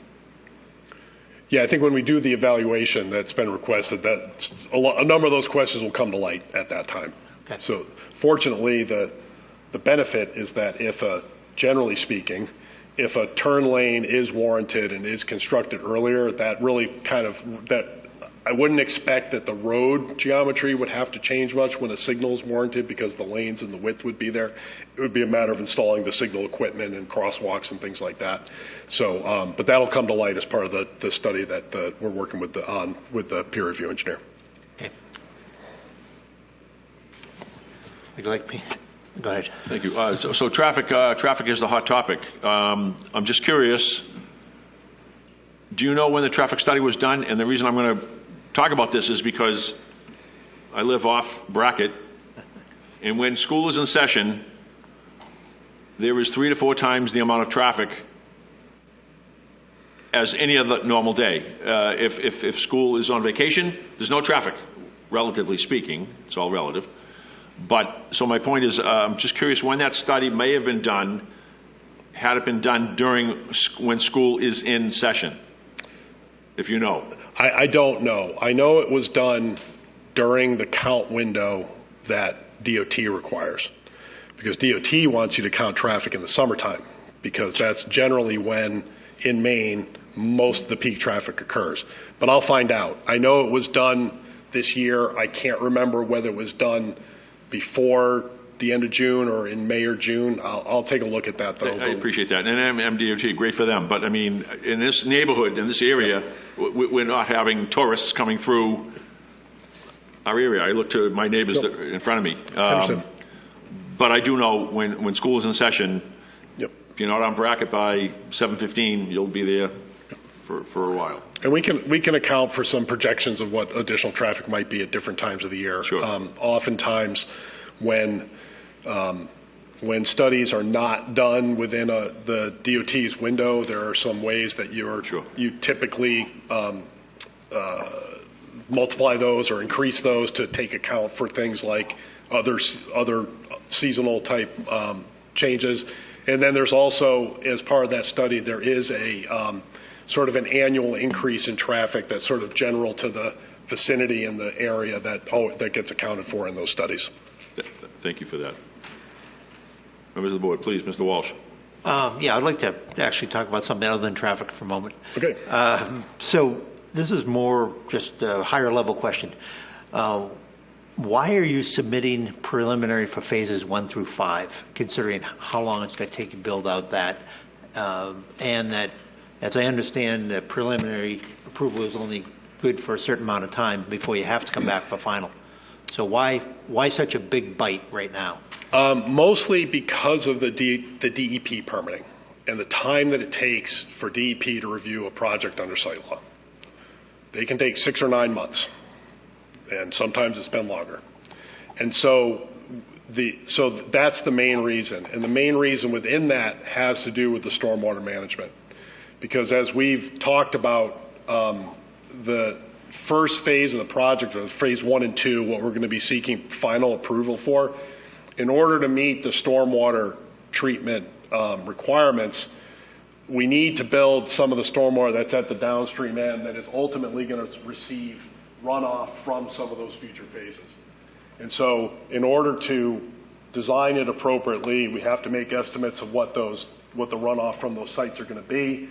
And then also, because we do have some disturbance within the natural resource setbacks, we have to justify those disturbances. And part of that justification is that we are designing stormwater for a larger area that's ultimately going to be developed.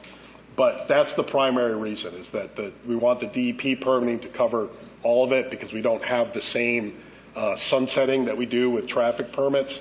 And because of the location, just because of the terrain of the site, where the large majority of that stormwater infrastructure wants to be constructed at the lower end of the site. It incorporates the whole, takes drainage from multiple phases, and we want to have that all known up front. So when we come back when we have final approval for these first 2 phases and come back with additional phases down the road, we know that the stormwater management is in place, and that those state permits that take a very long time for review are complete. The state permits, oftentimes, we do it this way. We make some reasonable assumptions, as we are now, about what the development of some of those future phases would be. We account for changes that may occur over time, for small changes that would change the layout or increase impervious area. We make sure we have enough volume, and the facilities are designed appropriately for that. So we want to do all of that planning up front, and because we're doing all that planning up front, we're trying to secure the DEP permits for that. So our number of returns, if any, back to DEP are minimized. That makes sense. Thank you. Thank you for that. Another question, and this is maybe for over here, this side of the dais. When looking at the project, since we're for the South Gorham Crossroads, whatever we call this area, there needs to be mixed use, including commercial. That doesn't kick in till phase 3, as I understand. Phase 1 and 2 are entirely residential, single-family homes and condo. So when you look at, I guess I have to ask a question. What if phase 3 is never built? So one is, I guess, a question for land use, or are you talking about growth permits and a waiver for growth permits? Yeah, kind of in general, because I'm just saying, okay, this thing is a big project. I think when we first saw it, it had commercial right in the early phase when it was on the north side. Mm-hmm. And now we don't see commercial till phase 3, and there's not supposed to be just residential in this area. What happens if phase 3 never occurs and we just have a residential area in an area that's not supposed to be, other than the contract zone allows it? Correct. So I think the whole mixed use and discussing the mixed use and having commercial on the parcel was start early on with the developer and staff to talk through an exemption regarding growth permits. Under land use, we propose to have that mixed use district to give developers the ability to do residential commercial. It's not just a specific requirement, though, typically, right? We're giving flexibility for these kind of developments like this one, like the Downs, so we can have commercial and residential together. Right, but you're saying it doesn't have to have commercial? Yes. Okay, thank you. Interesting. I thought it did. Okay. Again, it was the growth permits. So that was the discussion. Early on, when the developer first came forward, it was all residential. Which would have been limiting.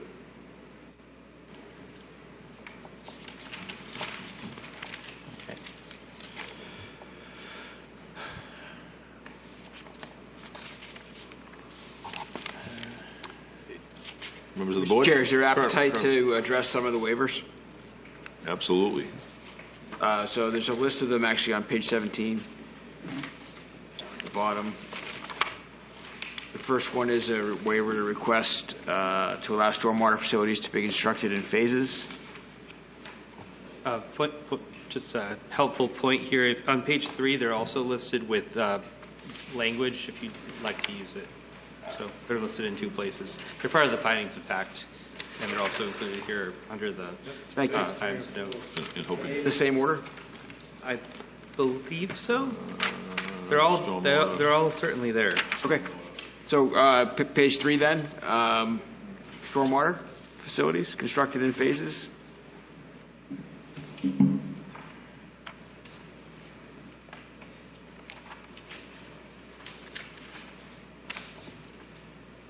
The reasoning seems to make sense to me. I'd defer to Mr. Norton. Yeah, if we could have Mr. Riley, I know you spoke a little bit about the stormwater in subsequent phases. I would also like to hear an explanation of putting in that those stormwater systems without them being active and the duration of the project, how that might be detrimental to the project itself. So. Oh, if we were to construct them ahead of time? Yeah, I can talk a little bit about that. So what's contemplated as part of the stormwater facilities for those future phases that are shown on the plan here and here, they're underground chamber systems of one design or another. Sometimes it's a metal pipe. Sometimes it's a plastic chamber with stone around it. When you put those in, there are restrictions on loads that you can apply over the top of them. So the vendors that we work with as we do our designs to size them, we also get designs from the vendor with some specific criteria that they require that limits things like construction loads over the top of them. So during construction. And so oftentimes, and most times when a subsurface stormwater facility is constructed on a site, it's generally done as one of the later portions of the site work because they don't want to risk damage to it for things like, not that we would have cranes here, but crane loads, truck loads, heavy loads. So they generally prep the site, get the building foundations constructed, get the vertical construction underway, and then complete the rest of the site work and try to keep those areas untouched by things like deliveries and construction traffic. So putting them in place today without the development that goes around them and the construction that goes around them would require some extraordinary measures probably to protect them over time. Additional fill, things like that would have to be built and then removed again. Also, just leaving things dormant where they aren't being used and inspected can lead to maintenance problems occur over time, whether a system is used or not. So you may have ongoing maintenance that would occur for a system that's not even active yet. And then, again, as part of, the town's ordinance, we do need to come back for final site plan review when the buildings are defined for those phases, when all of the parking is defined. There's possibilities that over time, as that gets developed, that something might need to shift or move somewhat. And having those structures in place obviously make that more difficult. So it gives the board some more flexibility when the final site plan review comes to those phases to be able to, and us flexibility to address comments or concerns related to that. So in general, that's what the reasons are.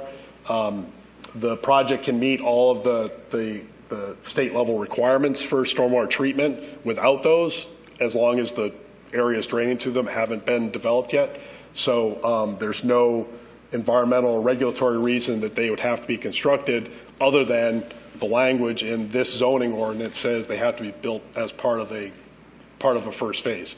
And so, like I said, the the stormwater that is being constructed as part of this initial approval. I don't know what the percentage of it is, but it probably covers, I'd say, on order 80% of all the entire development that's going to occur. The systems that you see on the plan here are generally proportionate to the size that they will eventually be. That's an accurate design of what's in or accurate representation of what's in the preliminary plans now. So you can see just from a space requirement, they're much smaller than the other facilities that were being constructed, and so we're hoping that the board can find it reasonable that those be constructed as part of the phase when they're required to provide treatment. And that makes sense to the staff? Yes. Yep. Thank you very much, Mr. Riley. Mr. Chair? Yes, please, Colonel. Move to grant a waiver to Triano Properties LLC from the requirement of 300-1.139A 2C to allow stormwater facilities to be constructed in phases at tax maps 7, lots 6, 7, and 8. Colonel, is there a second? Thank you, Mr. Walsh.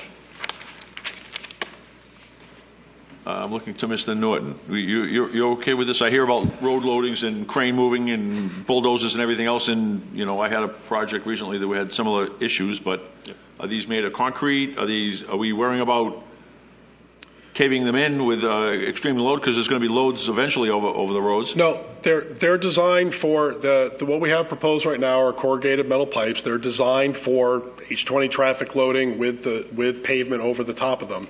What I was getting at was what the manufacturers require. They're designed to meet their ultimate purpose and the loads that would be imposed on them. What they're concerned about are extraordinary loads that could be applied during construction when the appropriate cover is maybe not in place. So it's not a matter of them not working as they're intended. It's just that interim condition on an active construction site. Things get damaged when they're not Understood. paid attention Thank you. to. You're okay with that? Okay, we had a motion and a second. Any other concerns? Any questions? All those in favor on this waiver? Thank you. Mr. Chair? Do you have that? One minute, please. You all set with that one? Okay, thank you. Thank you. Yes, Colonel. The second consideration is a waiver of the Class A high-intensity soil survey. And the applicant reviewed why they're requesting the waiver. But again, I look to the staff to get the staff's take on this. The planning board typically waives high-intensity soil service when net residential is not required and public source provided. Sure. We've had that in many other projects. Yes. Yes. Something you're going to read for us? Chair, I move to grant a waiver to Triano Properties LLC from the requirements of 300-30.1.11.k to conduct a Class A high-intensity soil survey and instead conduct a Class B survey at tax map 7, lots 6, 7, and 8. Thank you, Colonel. Is there a second, please? Dave Thank Walsh, you, Mr. second. Delaney. Sorry, Mr. Walsh, he beat you to it. Any other questions? All those concerned, we've been through this with other projects. I think it's straightforward. All those in favor? Anyone opposed? Thank you. Colonel, you're on a roll. Yeah, Would you Mr. like Chair. to continue? Thank you. The third issue is the waive the requirement for off-site pedestrian connection and allow payment of in lieu fee. Of course, we're not talking about internal pedestrian. We're talking about sidewalks and access. It's all external, which we know doesn't exist currently on McClellan. So, I do have one question on this. So, with this, will there be a sidewalk along McClellan for the area of the development? We're currently not proposing a sidewalk on McClellan Road at this time. We would expect that, sidewalks on McClellan might be appropriate when the rest of the development, say across the street, comes forward. As it stands today, there's no destination for, outside of development within the project frontage. There's no destination for people to access that. We've provided all sidewalks on all of the internal roads and the internal trail connections, trying to meet some of the goals of the South Gorham District to make those a neighborhood walkable and interconnected within. So right now we do not propose sidewalks on McClellan Road. I would be in favor of seeing sidewalks a development of this magnitude, I think it would enhance it. I think it would look better. And I think, we have to start somewhere putting sidewalks in when we're putting in a large development. Eventually it's going to connect to something. So, Tom, maybe I can clarify. My understanding of the requirement for that waiver is for connections to other off-site sidewalks beyond the limit. So yes, your point's taken from a site subdivision review standpoint. Yeah. From the waiver standpoint, I think that only applies to, and I may be misunderstanding that would only apply to making connections beyond the project frontage to some location where they may exist. I believe Mr. Riley's correct. It's for off-site to make a connection from this sidewalk to South Street. And or I Weeks Road. fully understand that. Yeah. But I just wanted to, because I didn't see sidewalks on here, I'm just saying, my opinion, I would love to see sidewalks along McClellan for the site. Yeah, and we'll take a look at that and also in conjunction with the request in the traffic study to look at potential turning lanes or movements, because that should all be sort of looked at together. Yeah. Okay. My editorial response is I am against in lieu of fees. However, I know there is no sidewalks anywhere around there now, and I think this is a very vague description to say off-site connections. I don't know where there will be sidewalks anywhere on McClellan other than perhaps within the confines of the projects on both sides of the street, et cetera, et cetera. So I will vote to approve this waiver, although I don't normally, I want sidewalks built, but there's nothing to connect it to.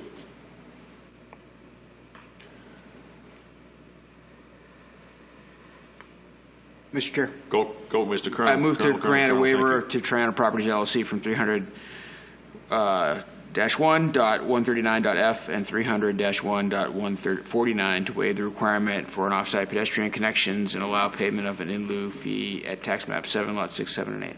Thank you, Colonel. Is there a second? Thank you, Mr. Crisafulli. I'm sorry. Thank you. I'm sorry, we've got to vote. Let's go. Sorry. I don't mean to laugh. I don't mean to laugh. All those in favor? Anyone opposed? Thank you. Colonel, you're on a roll. The next issue is maximum block perimeter standards in accordance with the Gorham Fairways contract zone. Again, I think this is an issue we've talked about on other projects and at length with this one.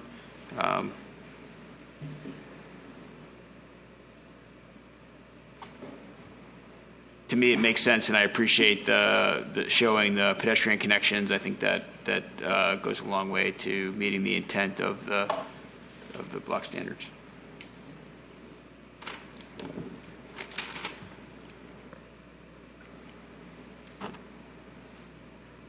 Something you want to read? I didn't want to know if anybody else had anything to say. I don't think anyone wants to steal your thunder. Mr. Chair, I move to grant a waiver to Triana Properties LLC from the requirements of 300-1.193.1 of the maximum block perimeter standards of Section 301.139 or 1391 at tax map 7, lot 6, 7, and 8. Colonel, is there a second? Mr. Frank. Thank you, Mr. Frank. I appreciate that. Any other questions, comments? All those in favor? Anyone opposed? Thank you. Mr. Chair, the last consideration for waiver refers to geometric standards of Table 1 street classification design standards, minimum distance between reverse curves, and the minimum center line radius. And again, for me, anyway, I would like to hear from the staff on this issue. Thank you very much. So one item that I believe was mentioned in the presentation, but it's not on here, was the reduction of the esplanade for the typical section. So may want to add that in as a discussion point. That's the grassed area between the curb and whatever sidewalks built on site. They're proposing to reduce it to 0, correct? Right. Okay. So that's, I think that's in general acceptable. We've done that ourselves throughout town as far as a maintenance reduction. Oftentimes, those esplanades are hard to maintain, especially in the wintertime. You're piling snow on top of them, and it kills everything in the grass esplanade, and it just becomes a maintenance headache. From the town's perspective, we've done it ourselves, so it's certainly something that can be done. Is there some graphic you could pull up to maybe clarify that for us? I got it on the screen here. So what you see on the screen here, the roadway that's proposed is based off the town's urban sub-collector street cross-section. We've maintained the 24-foot wide pavement from that standard, curbed on both sides of the road, and on the left-hand side of the section, we're just proposing an attached sidewalk, so a sidewalk abutting the sidewalk. All the rest of the geometry right-of-way standards are consistent with what that road standard would be if we were proposing it as a town-accepted road. And again, this being neighborhood streets, low speed, urbanized setting, it's not really necessary as far as safety is concerned to have that buffer between traffic and your pedestrians walking. So that's the thoughts on that. Should keep going with the others, or do you guys want to discuss that? Yeah, keep going. The other two were minimum distance between reverse curves and the minimum centerline radius. Kind of the same discussion for both. We're looking at low speed, local roads. Distance between curves, as Mr. Riley had stated, is more of a driver comfort item. You don't necessarily want to enter into opposing geometric curves on a road at higher speeds, but reducing that tangent length makes it a little bit less comfortable to go through those curves fast. And again, these being local, low-speed streets, I don't think there's much concern with the reduction of the tangent between those curves.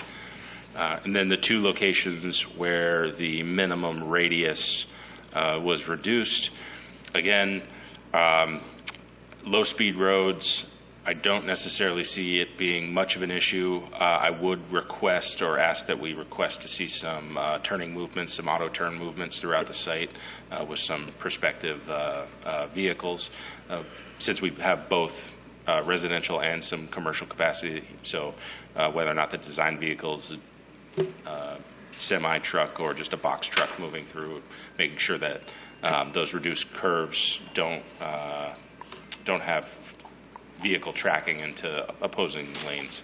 So that's really all I'd want to see with those. I would ask the applicant that one connection on the western portion, Road D, Station 400 to 400 plus 85, that seems to be more of a teed up kind of connection point there. Was there a reason for not going with just a stop sign, a stop controlled intersection? Oh, we can certainly put a stop sign there. It just happens that to get to take the road, to get it sort of in alignment with it, there's a short little curve, very short segment of curve that's less than 230 feet. Oh, right? So is it really? Yeah. Oh, I see what you're saying. Yeah. So again, I've seen this in practice. We're coming up to what might be a stop control location, and in that case, the center line radius is moot. So I don't think that one's an issue. But yeah, as long as the applicant's fine with showing some auto turn movements through the site, I don't think that would be much of an issue. Yeah, there'll be a stop sign there at that spot for sure. Yeah. Would you mind bringing up that drawing again, please? With the so this sketch is not what is shown right here for the roadways.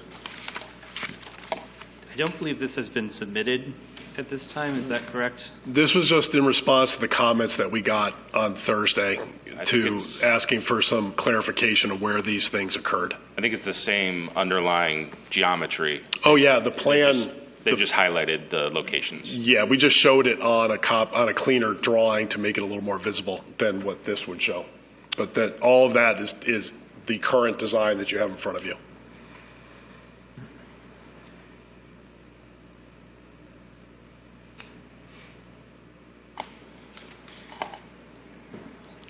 Did it go way too fast? I'm looking at something different. Has fire been able to review the road curves? I'm not sure. Have they made a comment on it? So the fire department got the submission, as they typically do. and their comments would have been in the packet, so I don't know if we had a submission from them. so. Yeah, we're happy to provide the turning movement, so I don't have any concern with the vehicles being able to make the turns there. We'll provide that information, though. We will get comments from fire for the next submission. And please make sure the entire board gets it. I don't want to be the only one. Thank you. Certainly. We've had a conversation with the fire chief. I'm good with my comments. Thank you. So there was a motion by Colonel Benson. There's not been a motion yet. No? I was going to add some language to that. I think there was some discussion. I did mention that the motion language was missing the Esplanade reduction. So if there was a motion and you wanted to add that in. I apologize. So what words would you like Mr. Colonel Benson to, if you have something? Well, so I guess the question for the board is, do you want to see the fire chief's comments in the auto turns before granting the waiver?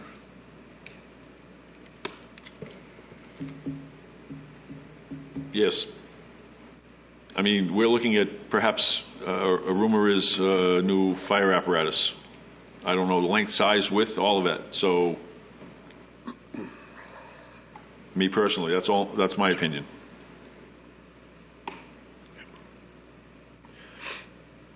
Is there any benefit to splitting this up? Because there's not going to be an issue with the distance between tangent curves, because those are design curves. Those are short. I would just note too that and I'm happy to split it up. There's no issue with that.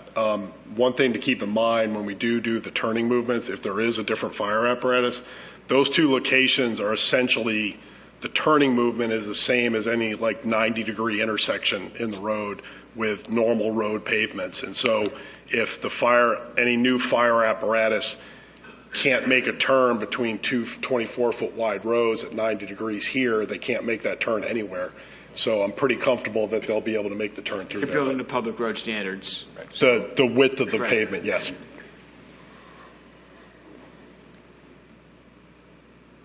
Good information. I'm good. I'm good. Good information. That's good information to have. From the fire chief? Yes. Yes. Mr. Walsh, did you agree with that? No, I'm saying I'm good Okay, to. Okay, as is. Okay. Good. You're okay as is? Looks like we might be in the minority. Well, we'll see. We'll put it to a vote, and we'll see.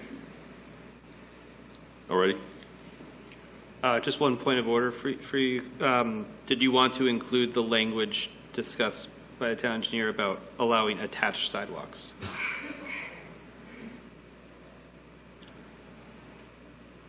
That was the reduction of the Esplanade. Yeah. So So what's the language that needs to be added? I think you can add that to the end of the motion if you'd like, to allow attached sidewalks, and we can look up the reference. So it just says To the findings of fact. to allow attached sidewalks? Correct. Yes. There's no reference to esplanades that needs to be mentioned. They're synonymous in my opinion. Yeah. We will add the ordinance section in the findings of fact. I think that's sufficient to record. If you make the motion as such, then we can add the actual reference, as long as we understand your motion. Mr. Chair, I move to grant a waiver to Toronto Properties LLC from the requirements of 300-1.139, the geometric standards of Table 1 street classification design standards for the minimum distance between reverse curves and the minimum center line radius at tax map 7, lots 6, 7, and 8, and to allow attached sidewalks that the staff will amend. Is that enough? That's agreed. Thank you, Colonel. Is there a second? Dave Walsh, second. Thank you, Mr. Walsh. So there was a little bit of an amendment, a little addition there. Any other discussion, questions, comments? All those in favor? 5. I'm opposed because I would like to see Fire Chief's input firsthand. I would hate to have all this effort done and then say, oops, let's go backwards. So that would be 5-1, please. Thank you. Anyone else? There are 37 pages of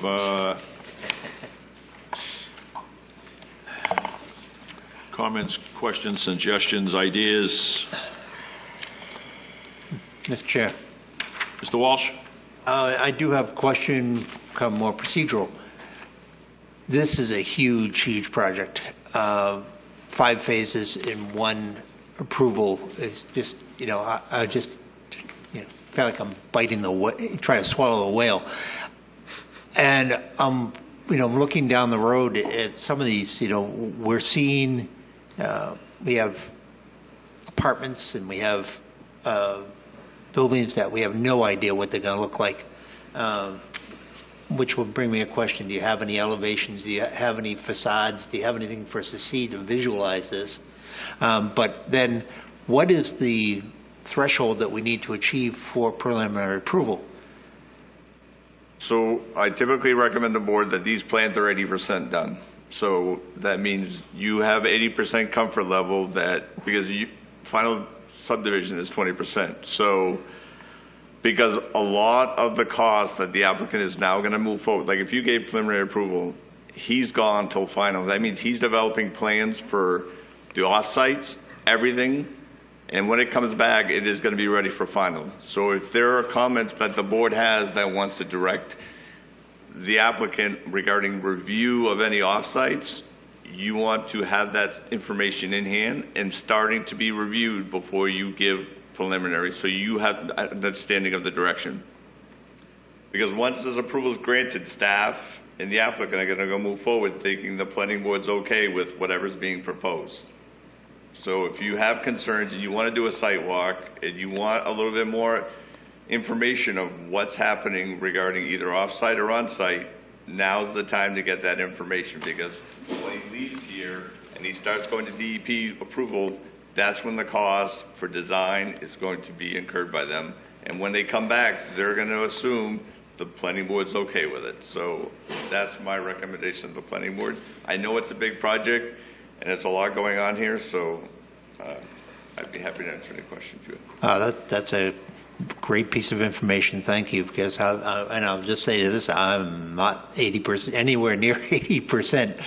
So my question would be, though, because his question was specifically about renderings of the build. That's just one example. That was just all of those things. To me, and typically in other projects, we haven't looked at those things during preliminary approval. We've looked at those before final approval. So I feel like we're moving the goalpost here a little bit. I understand the site, all the prep stuff and the water and all of that work that needs to be done, and why they want to get started on preliminary approval. But when you're talking about a rendering of a building, to me, that's not something that is necessarily needed, unless they were looking to build something that we're not used to seeing in the town of Gorham. So what I will say regarding building rendering, so this is one of those rare occasions where we're getting site plan and subdivision merged together, right? Typically, building renderings on a subdivision, the planning board doesn't get, because it's a subdivision. It's a single-family house. You don't typically get renderings. This is a site plan and subdivision merged together. Site plans, we always get renderings, right? If you get a commercial building, you're going to get a rendering of the building. So this is a little bit different. So in the preliminary? No, so that's the question for the board is you can identify for the applicant what the majority of the board wants to see. So you can do it at preliminary or you could do it at final. I think that's a board discussion about when you want this information to be had. We did see renderings on the project across the street because we allowed 2 textures as opposed to 3. And those properties, I understand. If it was during the preliminary or the final or... No, but in general terms, in other projects, I look at the yellow, all right? And so I'm starting on page 22, and I'm going all the way through, and there is significant yellow that planning department has highlighted that should be addressed or will be addressed or et cetera, et cetera. The big thing for me this evening is a site walk. I know the area, but I have not gone down towards the river. I've only gone along the McClellan Road. So a site walk to me would be nice. That's my opinion. And I know we want to get there before the snowshoes, if it's the pleasure of the board. I'd like to hear from anyone else, please. I agree on site walk. Sooner the better.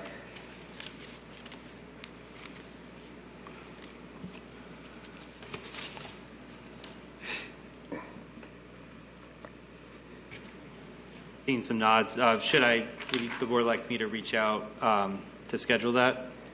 I can. Is there consensus? put together a Would we, as a board, like to have a site walk? Yes. Yes. Send a dual poll to the board and the applicants, and we'll aim for probably the third week of November before Thanksgiving. Not the week of Thanksgiving, but the week before. So here's my opinion. It's going to be in the morning. It would have to. I was going to ask, unless say a 3 p.m. time worked for the board, I think it would probably be 8 a.m. in the morning. Okay. Well, or 7:30. Yeah, I say that just because of daylight now. Yes. You don't want to do this at night, so. There'll be deer running around, I hope. I could throw a few days, 7:30, 8 o'clock, and we can see what works. Are people available mornings?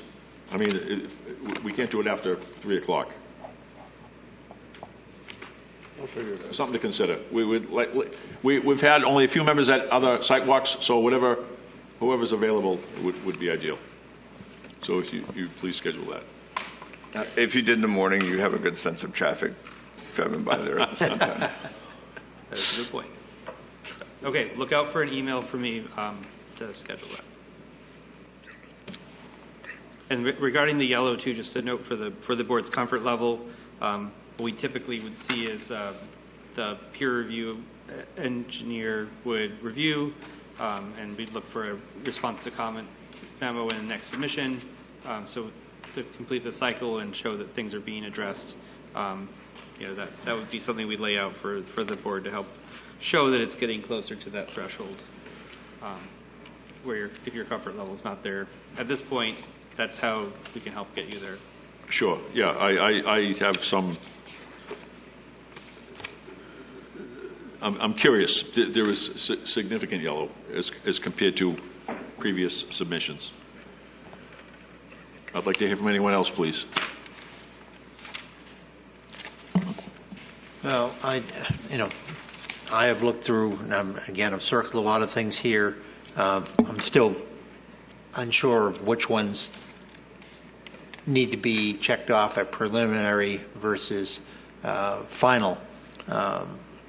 We've talked about a few, but I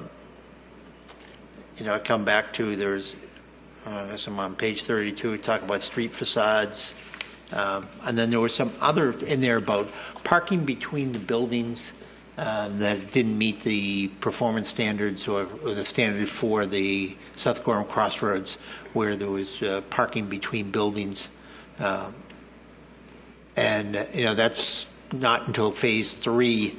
But do we talk about that now, or is that you wait till final?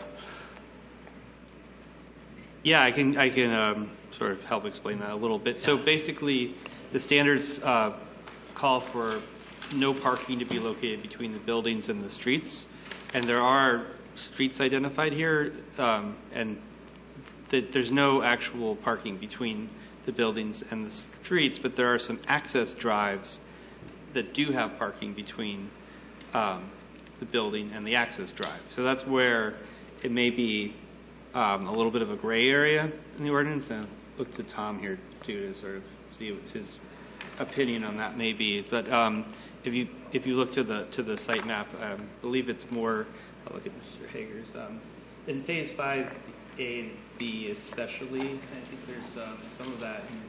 Well, that's in particular where I was looking, where it's kind of like a big parking lot / access drive. So that's where I thought the board may want to, and Carol weighed in on this as well, and she said the board should weigh in on whether or not that does constitute a parking between the buildings and the quote street.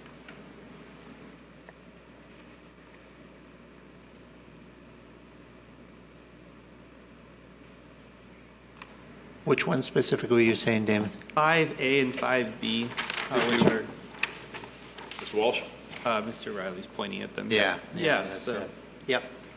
where I think the applicants would, it would be useful for them to know the board's comfort level with that.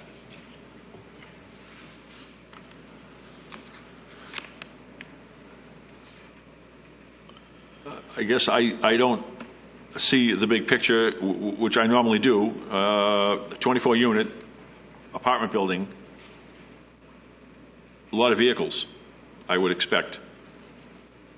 Perhaps at least, what do we have, 1.5? Is that our metric? I mean, I'm not going to say 2, but if it was 2, the apartments themselves, 1-bedroom, 2-bedroom, and on this for phase 5A? Let's take a look here. Yeah, I think the question is, should it be flipped, right? Should the buildings be where the parking is and the parking be behind the building? That's really the discussion point. Like, We can speak to that in detail if you'd like us to go into that. There's a number of reasons why it was arranged the way it was.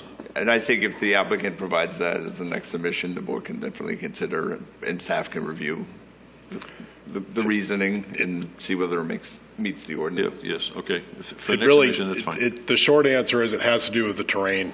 And if we put the buildings the way they are, you can take advantage of the falling terrain with some walkout access on the backside. If we flip it, it really makes that difficult. And that's the short answer as to why we looked at it both ways, a number of ways through the master planning and the sketch plan review. And it was done for that reason, and it was just done for visually, when you look at what the site might look like if you were to look at a section through there, it helps the buildings sort of fall in with the terrain better than they would if they were flipped, is the short answer where it comes down to.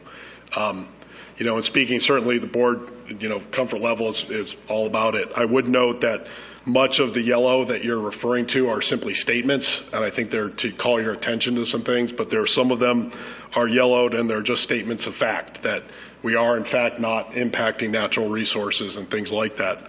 To Tom's point, what we seek preliminary approval for are the major components of the site, the things that we want to submit to DEP for.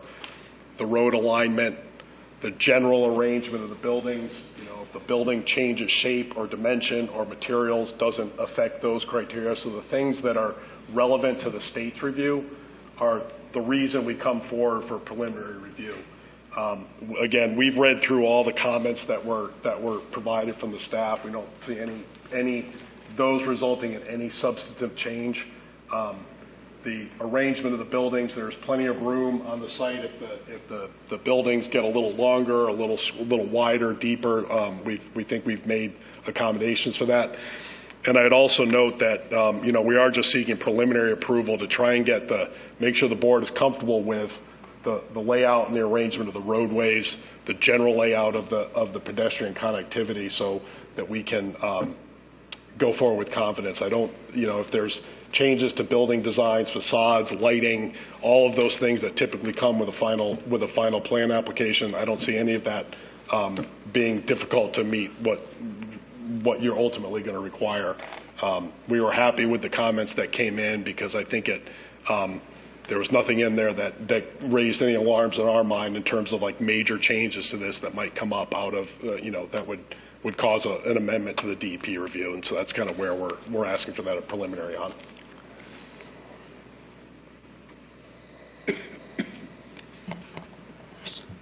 Mr. Walsh. Yeah. So we'll talk about parking lots. So what parking standard have you met?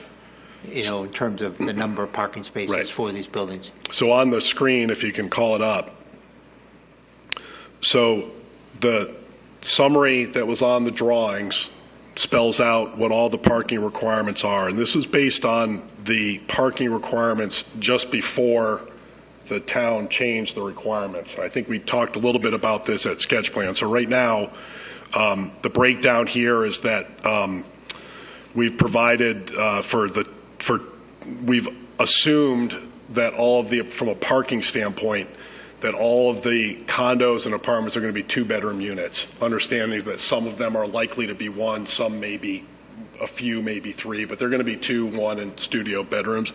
But we've accounted for them all being 2 bedrooms at 1.5 spaces per unit. And so right now you see there are 1,065 parking spaces provided on the site. When we looked at that based on the latest revision to the parking standards, we're overparked by maybe about 100 parking spaces. We can certainly, as part of the final plan review, eliminate some of those where they make sense. But understanding, like, we don't know exactly what the commercial use might be in some of those mixed-use buildings. It's going to be one of the allowed uses that are in the zoning ordinance. But we've retained that parking. But there is an opportunity at final where we could shave some parking spaces off of it. But we're meeting the standard. We're maybe 10% over at this point based on the latest parking demand, the latest parking regulations that just got approved this summer, July or August. Yeah. Okay. Good. Another question: if you just kind of run down, what's your timeline you're thinking for these phases? For construction of them? Yes. Do you want to try and take that? Yeah, I'll take that. So our plan right now is to be doing the water sewer next summer. If everything goes through with the preliminary, tonight, if we can submit DEP Friday, that gives us 6 to 9 months to be able to start the water sewer next summer, with a path forward to be able to start the on-site work next July is the plan right now. July would be the start of the first phase of house lots. The first phase is 25. Second phase is another 25. Third phase is another 25. So be mindful, that's 3 years of work. So we're here tonight looking for preliminary for phases 1, 2, 3, 4, and 5, but we're only going for final for 1 and 2. So the only thing that we could really submit a elevation for phases 1 and 2 would be the 12-unit buildings, because the house lots are getting built, and there's really it's more of a code issue than it would be a planning issue for house lots. But that would be the plan. So it's about a 3-year phase build out on the house lots as of right now. So on phase 1, are you building the homes, or are you selling the lots to be built by the owner? It's up in the air right now. Okay. So 26, 27 is going to be the first 25. 27, 28 would be the second 25, and it'd be probably 28, 29 would be the third. Okay. And then phase 2, the condos? Mm-hmm. That would probably be somewhere in the second 25 being built or the third 25 being built. If the economy is not demandful enough for it, it could be right at the tail end of that. It's all market dependent, right? Okay. So you're talking 4 to 5 years out on yeah, and I think that's a big thing, right? So, I think everything tonight kind of pushed traffic, pedestrian connectivity. A lot of the reasons we don't have sidewalks on McClellan Road is due to town staff, right? So McClellan Road's a ditch line road, so there's no stormwater on the street. The stormwater is the ditch line. Yeah. So in order to have sidewalks, it'd have to be in the street right away. The problem is, if we're going to expand the street, phases 3, 4, and 5, it doesn't make any sense to put a sidewalk right on the ditch line, because then we're ripping the sidewalk out. But if we put the sidewalk in our property right away, we're not developing that side of the street right away. So, because it would have to go on the north side of the street. So we're kind of putting the cart before the horse in some context, and I think that's a lot of the reason. The other issue is the town didn't want to assume the sidewalks because they don't have any snow operations in that side of town for sidewalk operations. So we're trying to keep it on our property to obtain most of the liability for ourselves, which is good for the town. You guys don't have to pay for it. Right. But at the same point in time, we have to have the land disturbed to be able to do all that stuff. So that's a big thing as well. All right. Well, thank you for the explanation on that. Yeah.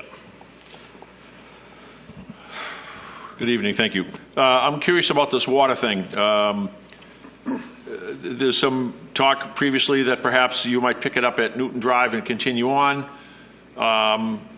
We haven't heard anything on that other project. So are you planning on coming from Wyman's no matter what? Yeah, we're designing the water to run from this site to Brackett Road, all the way to where it connects to the water districts, the end of their main. I'm sorry, I can't remember the name of the road. It's past Newton Drive, Brook Edge? No, it's Blackbrook subdivision. Blackbrook subdivision. It's so right, where the water district's 12-inch main ends today, we're submitting plans this week to the district to run from this project site to that location. Okay. If the Newton Drive project came forward and wanted to connect into that main after Triano has built it, they would have to pay a connection fee to the district that the district manages, and then the developer who put the main in can recoup some of their costs for that 10-year period. But we are not assuming another project is going to build anything. We are putting plans together to build the whole thing. Well, thank you for that. That's quite ambitious. I've been going back and forth. We've been hearing about it all this time. Neighbors are curious, et cetera, et cetera. So I wish you the best of luck with that. Anyone else? Here's my 2 cents. I'm going to speak out of turn, and Colonel, give me a whack in the head if you want.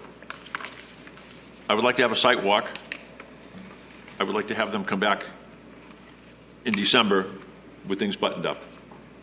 That's right. That's cutting to the chase. A little ambitious. Well, we can address. To me, I would be in favor of taking this to a vote tonight, because to me, a lot of this yellow is, we addressed it with some of the waivers that were granted. The DEP stormwater permit, which is something they have to apply for, is accounts for a lot of this, which won't be done before preliminary approval. Stormwater, which again we talked about phasing. So to me, there's a lot that's in here.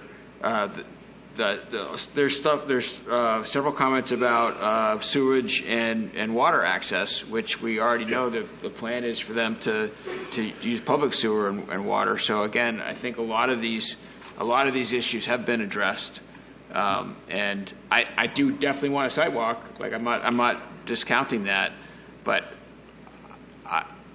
I would be in favor of taking this to preliminary approval tonight. But thank you, Colonel. I'd like to hear from others. I can be swayed. Trust me. Mr. Walsh. I initially, when I started reviewing this, I was like, holy moly, this is a lot.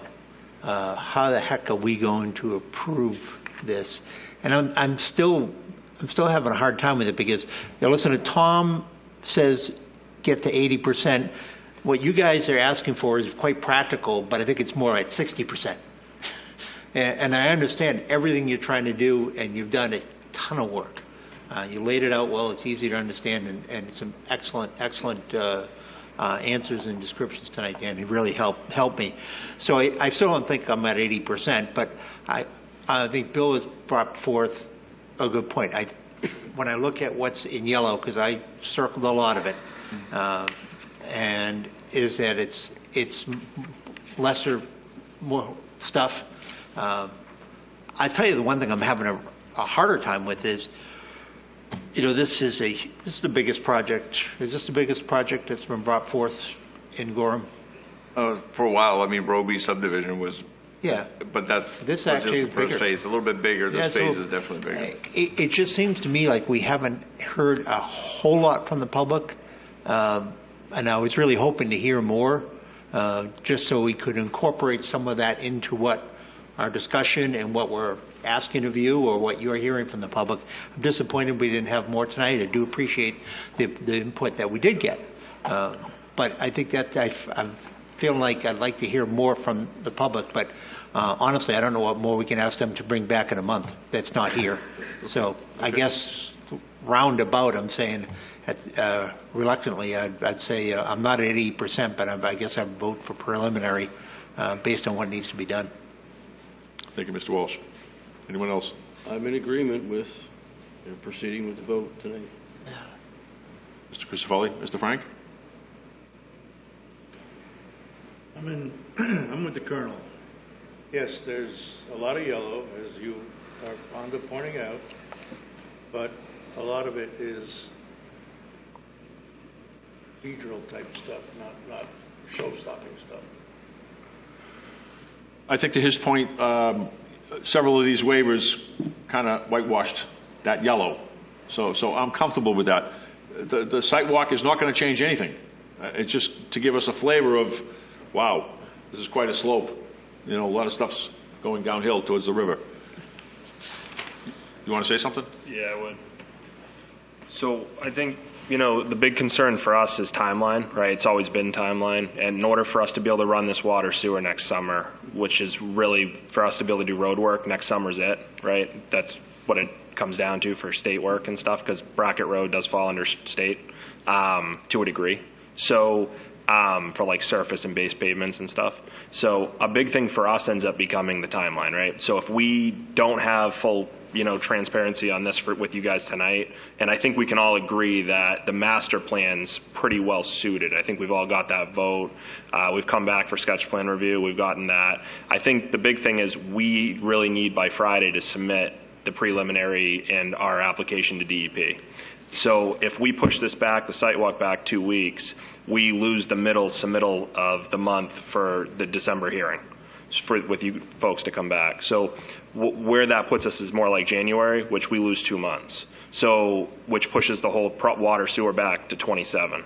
So I think what we're asking for is that approval tonight, not because we think we deserve it by any means, but just because we think that we display everything that we've kind of come forth for in the first 2 meetings and probably the last 7 or 8 meetings in the contract zone and everything else. I still would love nothing less than for everyone to come out for a site walk. I think it translates the property and it really speaks for itself.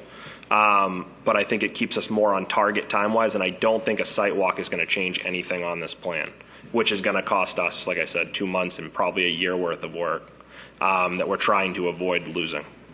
Sure, understood. And let's be clear, this isn't anywhere near 80%. 60% might be generous, but I hear you loud and clear. Great. Colonel? You're Mr. Chair, still I on the move to stove. grant Toronto Properties LLC request for preliminary subdivision approval for a 545-unit mixed-use development project located on map 7, lot 6.7 and 8 on McClellan Drive in South Gorham Crossroads zoning district based on the findings of fact as written by the town planner. Any other conditions from Mr. Norton or anyone else? Esplanade, all that stuff. Those were all in the waiver. We're all set. All right, there's a motion. Mr. Frank? Mr. Frank makes an observation. Please.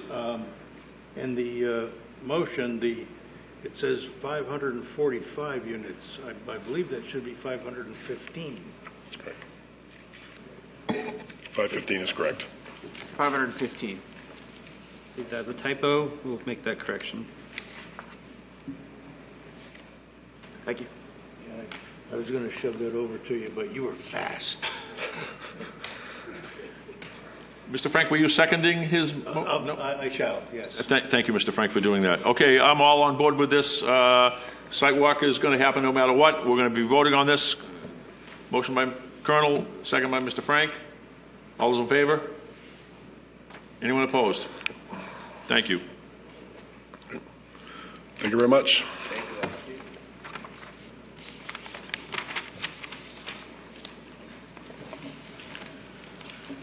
Okay, ladies and gentlemen, back to our regular program. We're now on item 5, discussion. Zoning map amendment, a request to amend zoning map and create new zoning districts for the Little Falls Village area to coincide with Little Falls South Wyndham Master Plan. Would someone from planning like to take this off, please? Thank you, Mr. Chairman. So this item's on for discussion. So the council, the town council of Gorham and Wyndham went through a joint village master plan process for the villages of South Wyndham and the Gorham Little Falls Village. As part of that village master plan process, there was kind of an identification of looking at needing to update that village's core districts as well as some accessory districts that support that village district. We went through a process and hired North Star Planning as well as Aceto Landscape Architects to do that study. The councils, both in Wyndham and Gorham, then hired North Star Planning to draft new districts for that area as well as propose zoning map that would go with those districts. This is a large review or large ordinance amendment. We recommend that this go to one of the planning board subcommittees to just proof it and take a look at all the new language. It's going to be a change. It's going to be more changing that Little Falls district into a mixed-use district, kind of like Gorham Village Centers. And I guess with that, I'd answer any questions you have this evening. Thank you, Mr. Poirier. Yes, I was going through it and just curious. We talk about soft lighting, et cetera. It's in setbacks and et cetera, story height, et cetera. Yes, Colonel? Well, based on the number of people in the audience, I see how much interest there is. It's only discussion, so they're going home. Monday Night Football. Mr. Walsh, did you have a... You know what? I guess I have a question. Yeah, for Tom. So North Star Planning did this. North Star was involved with the economic development strategic plan. Little Falls was one of the concentration areas, well, whatever the term that was used in that thing. Is there a mesh between that plan and this? A little bit. I think that was all taken into consideration as part of both of those studies going on. So yes. Okay. And I just did have one question. I know this has to go to committee. When I see something in here, it says that all properties that abut the Presumpscot River shall provide a 25-foot easement along the river to the town. How the heck do you do that? It would only happen if they come in for site plan review as part of a development review process. Okay. Like if it's a single family home, we would never get it. But if it's coming in for development or redevelopment, then you would look to get that easement. Yeah. I mean, I'm just, if I was a member of the public, not that many of them would ever read this, but if they ever did, I'd say, whoa, that would open someone's eyes if you own property there. So. Mr. Frank. Yeah, for Tom, of course. On page 3, excuse me, it talks about the active business on the first floor and residential behind or above with no parking on the first floor. What is no parking on the first floor? To me, that would be a ground level garage. Very first mixed-use development.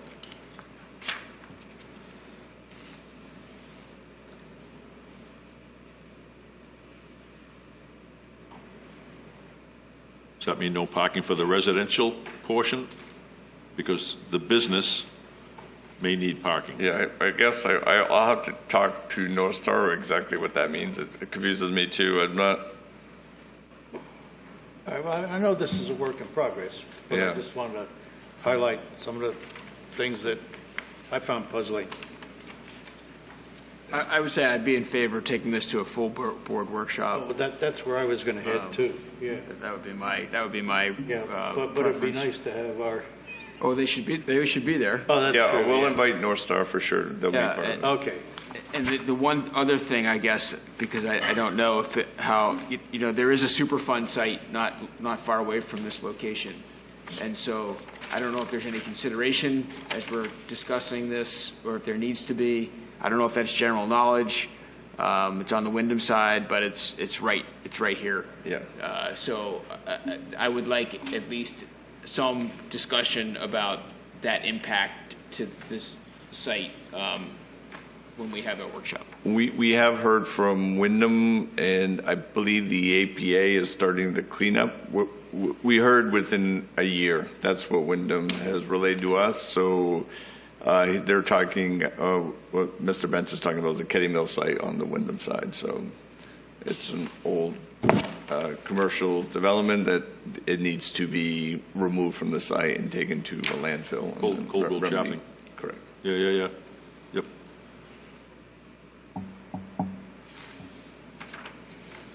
I don't want to steal your thunder, but on page 17, we have a few motions.